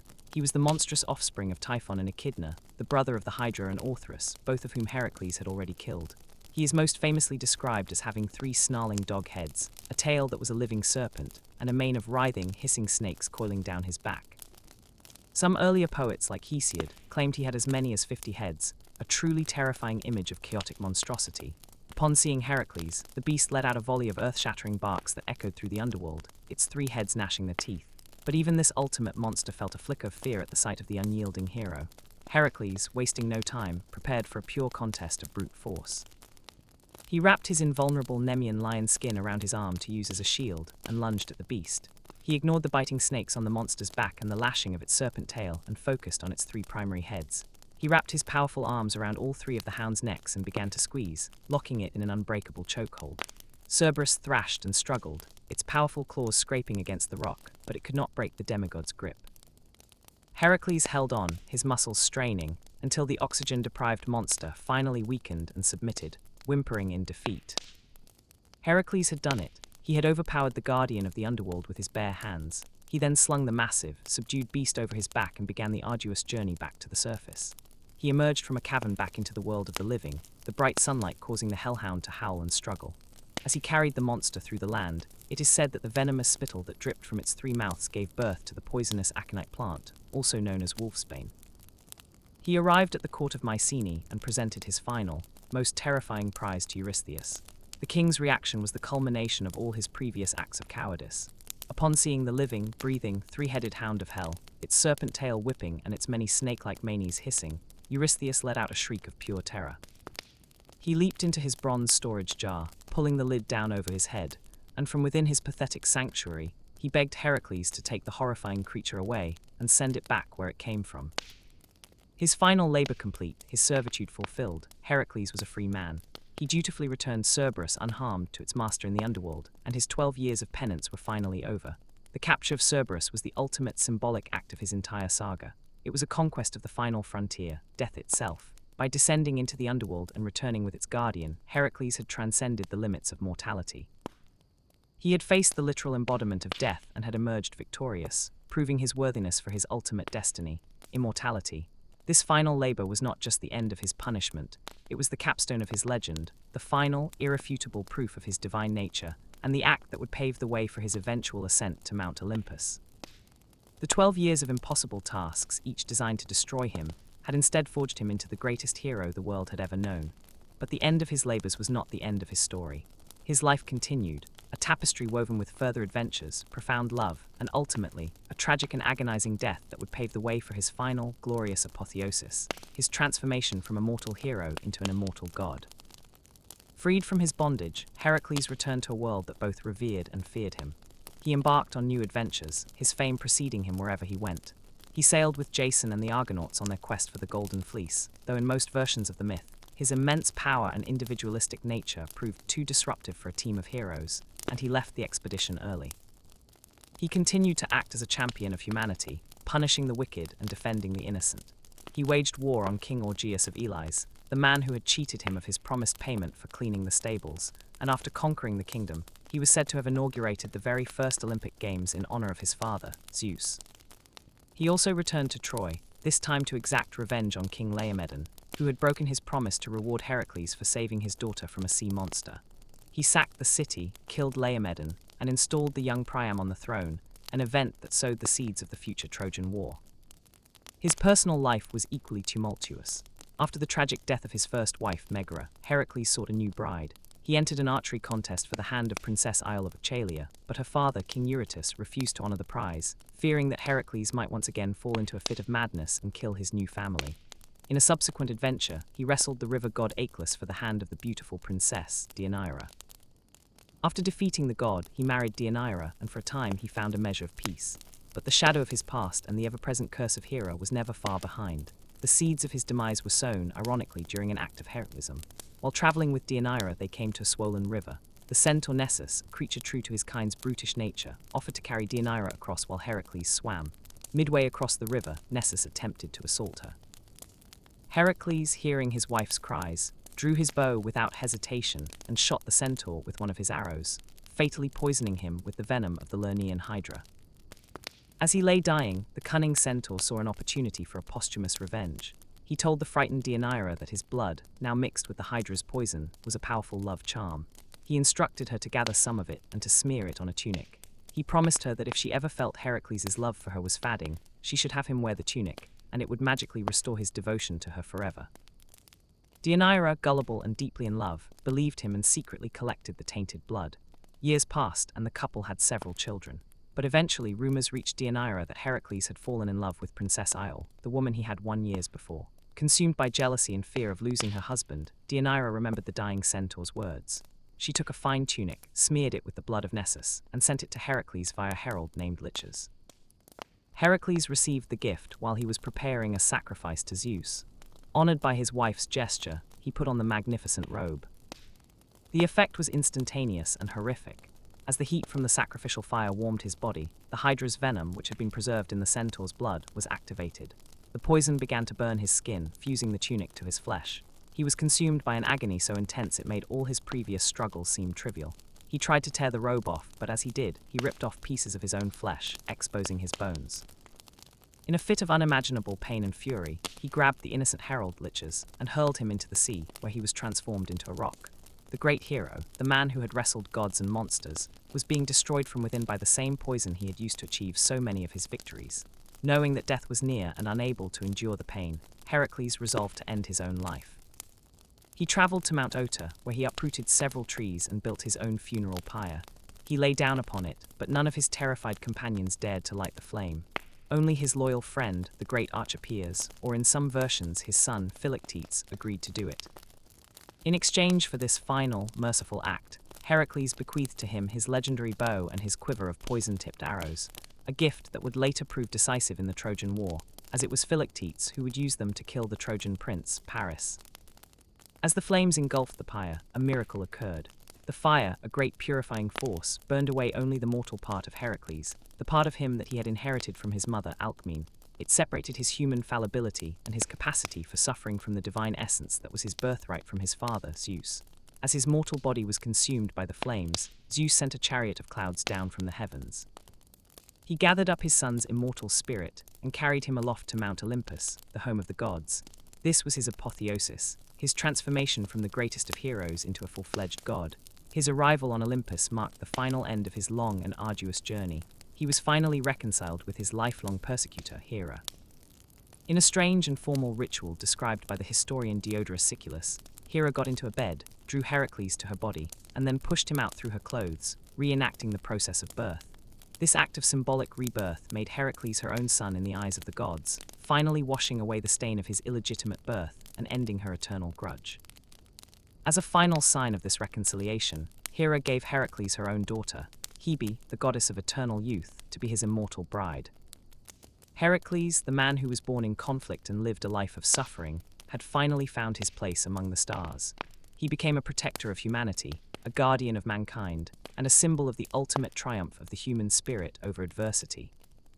His story is a testament to the idea that greatness is forged in the crucible of suffering, and that through perseverance, courage, and an indomitable will, it is possible to overcome even the most impossible odds, to conquer death itself, and to achieve a measure of immortality. And so concludes the epic saga of the 12 Labors of Heracles, a journey that took a hero from the depths of personal tragedy to the heights of Mount Olympus. We hope you enjoyed this deep dive into one of mythology's greatest tales. The story of Heracles is rich with adventure, meaning, and countless other side quests and details we couldn't fit into this series. What parts of his story fascinated you the most? Are there other myths, heroes, or monsters you would like us to cover with the same level of detail? Let us know in the comments below. Your feedback helps us decide what to explore next.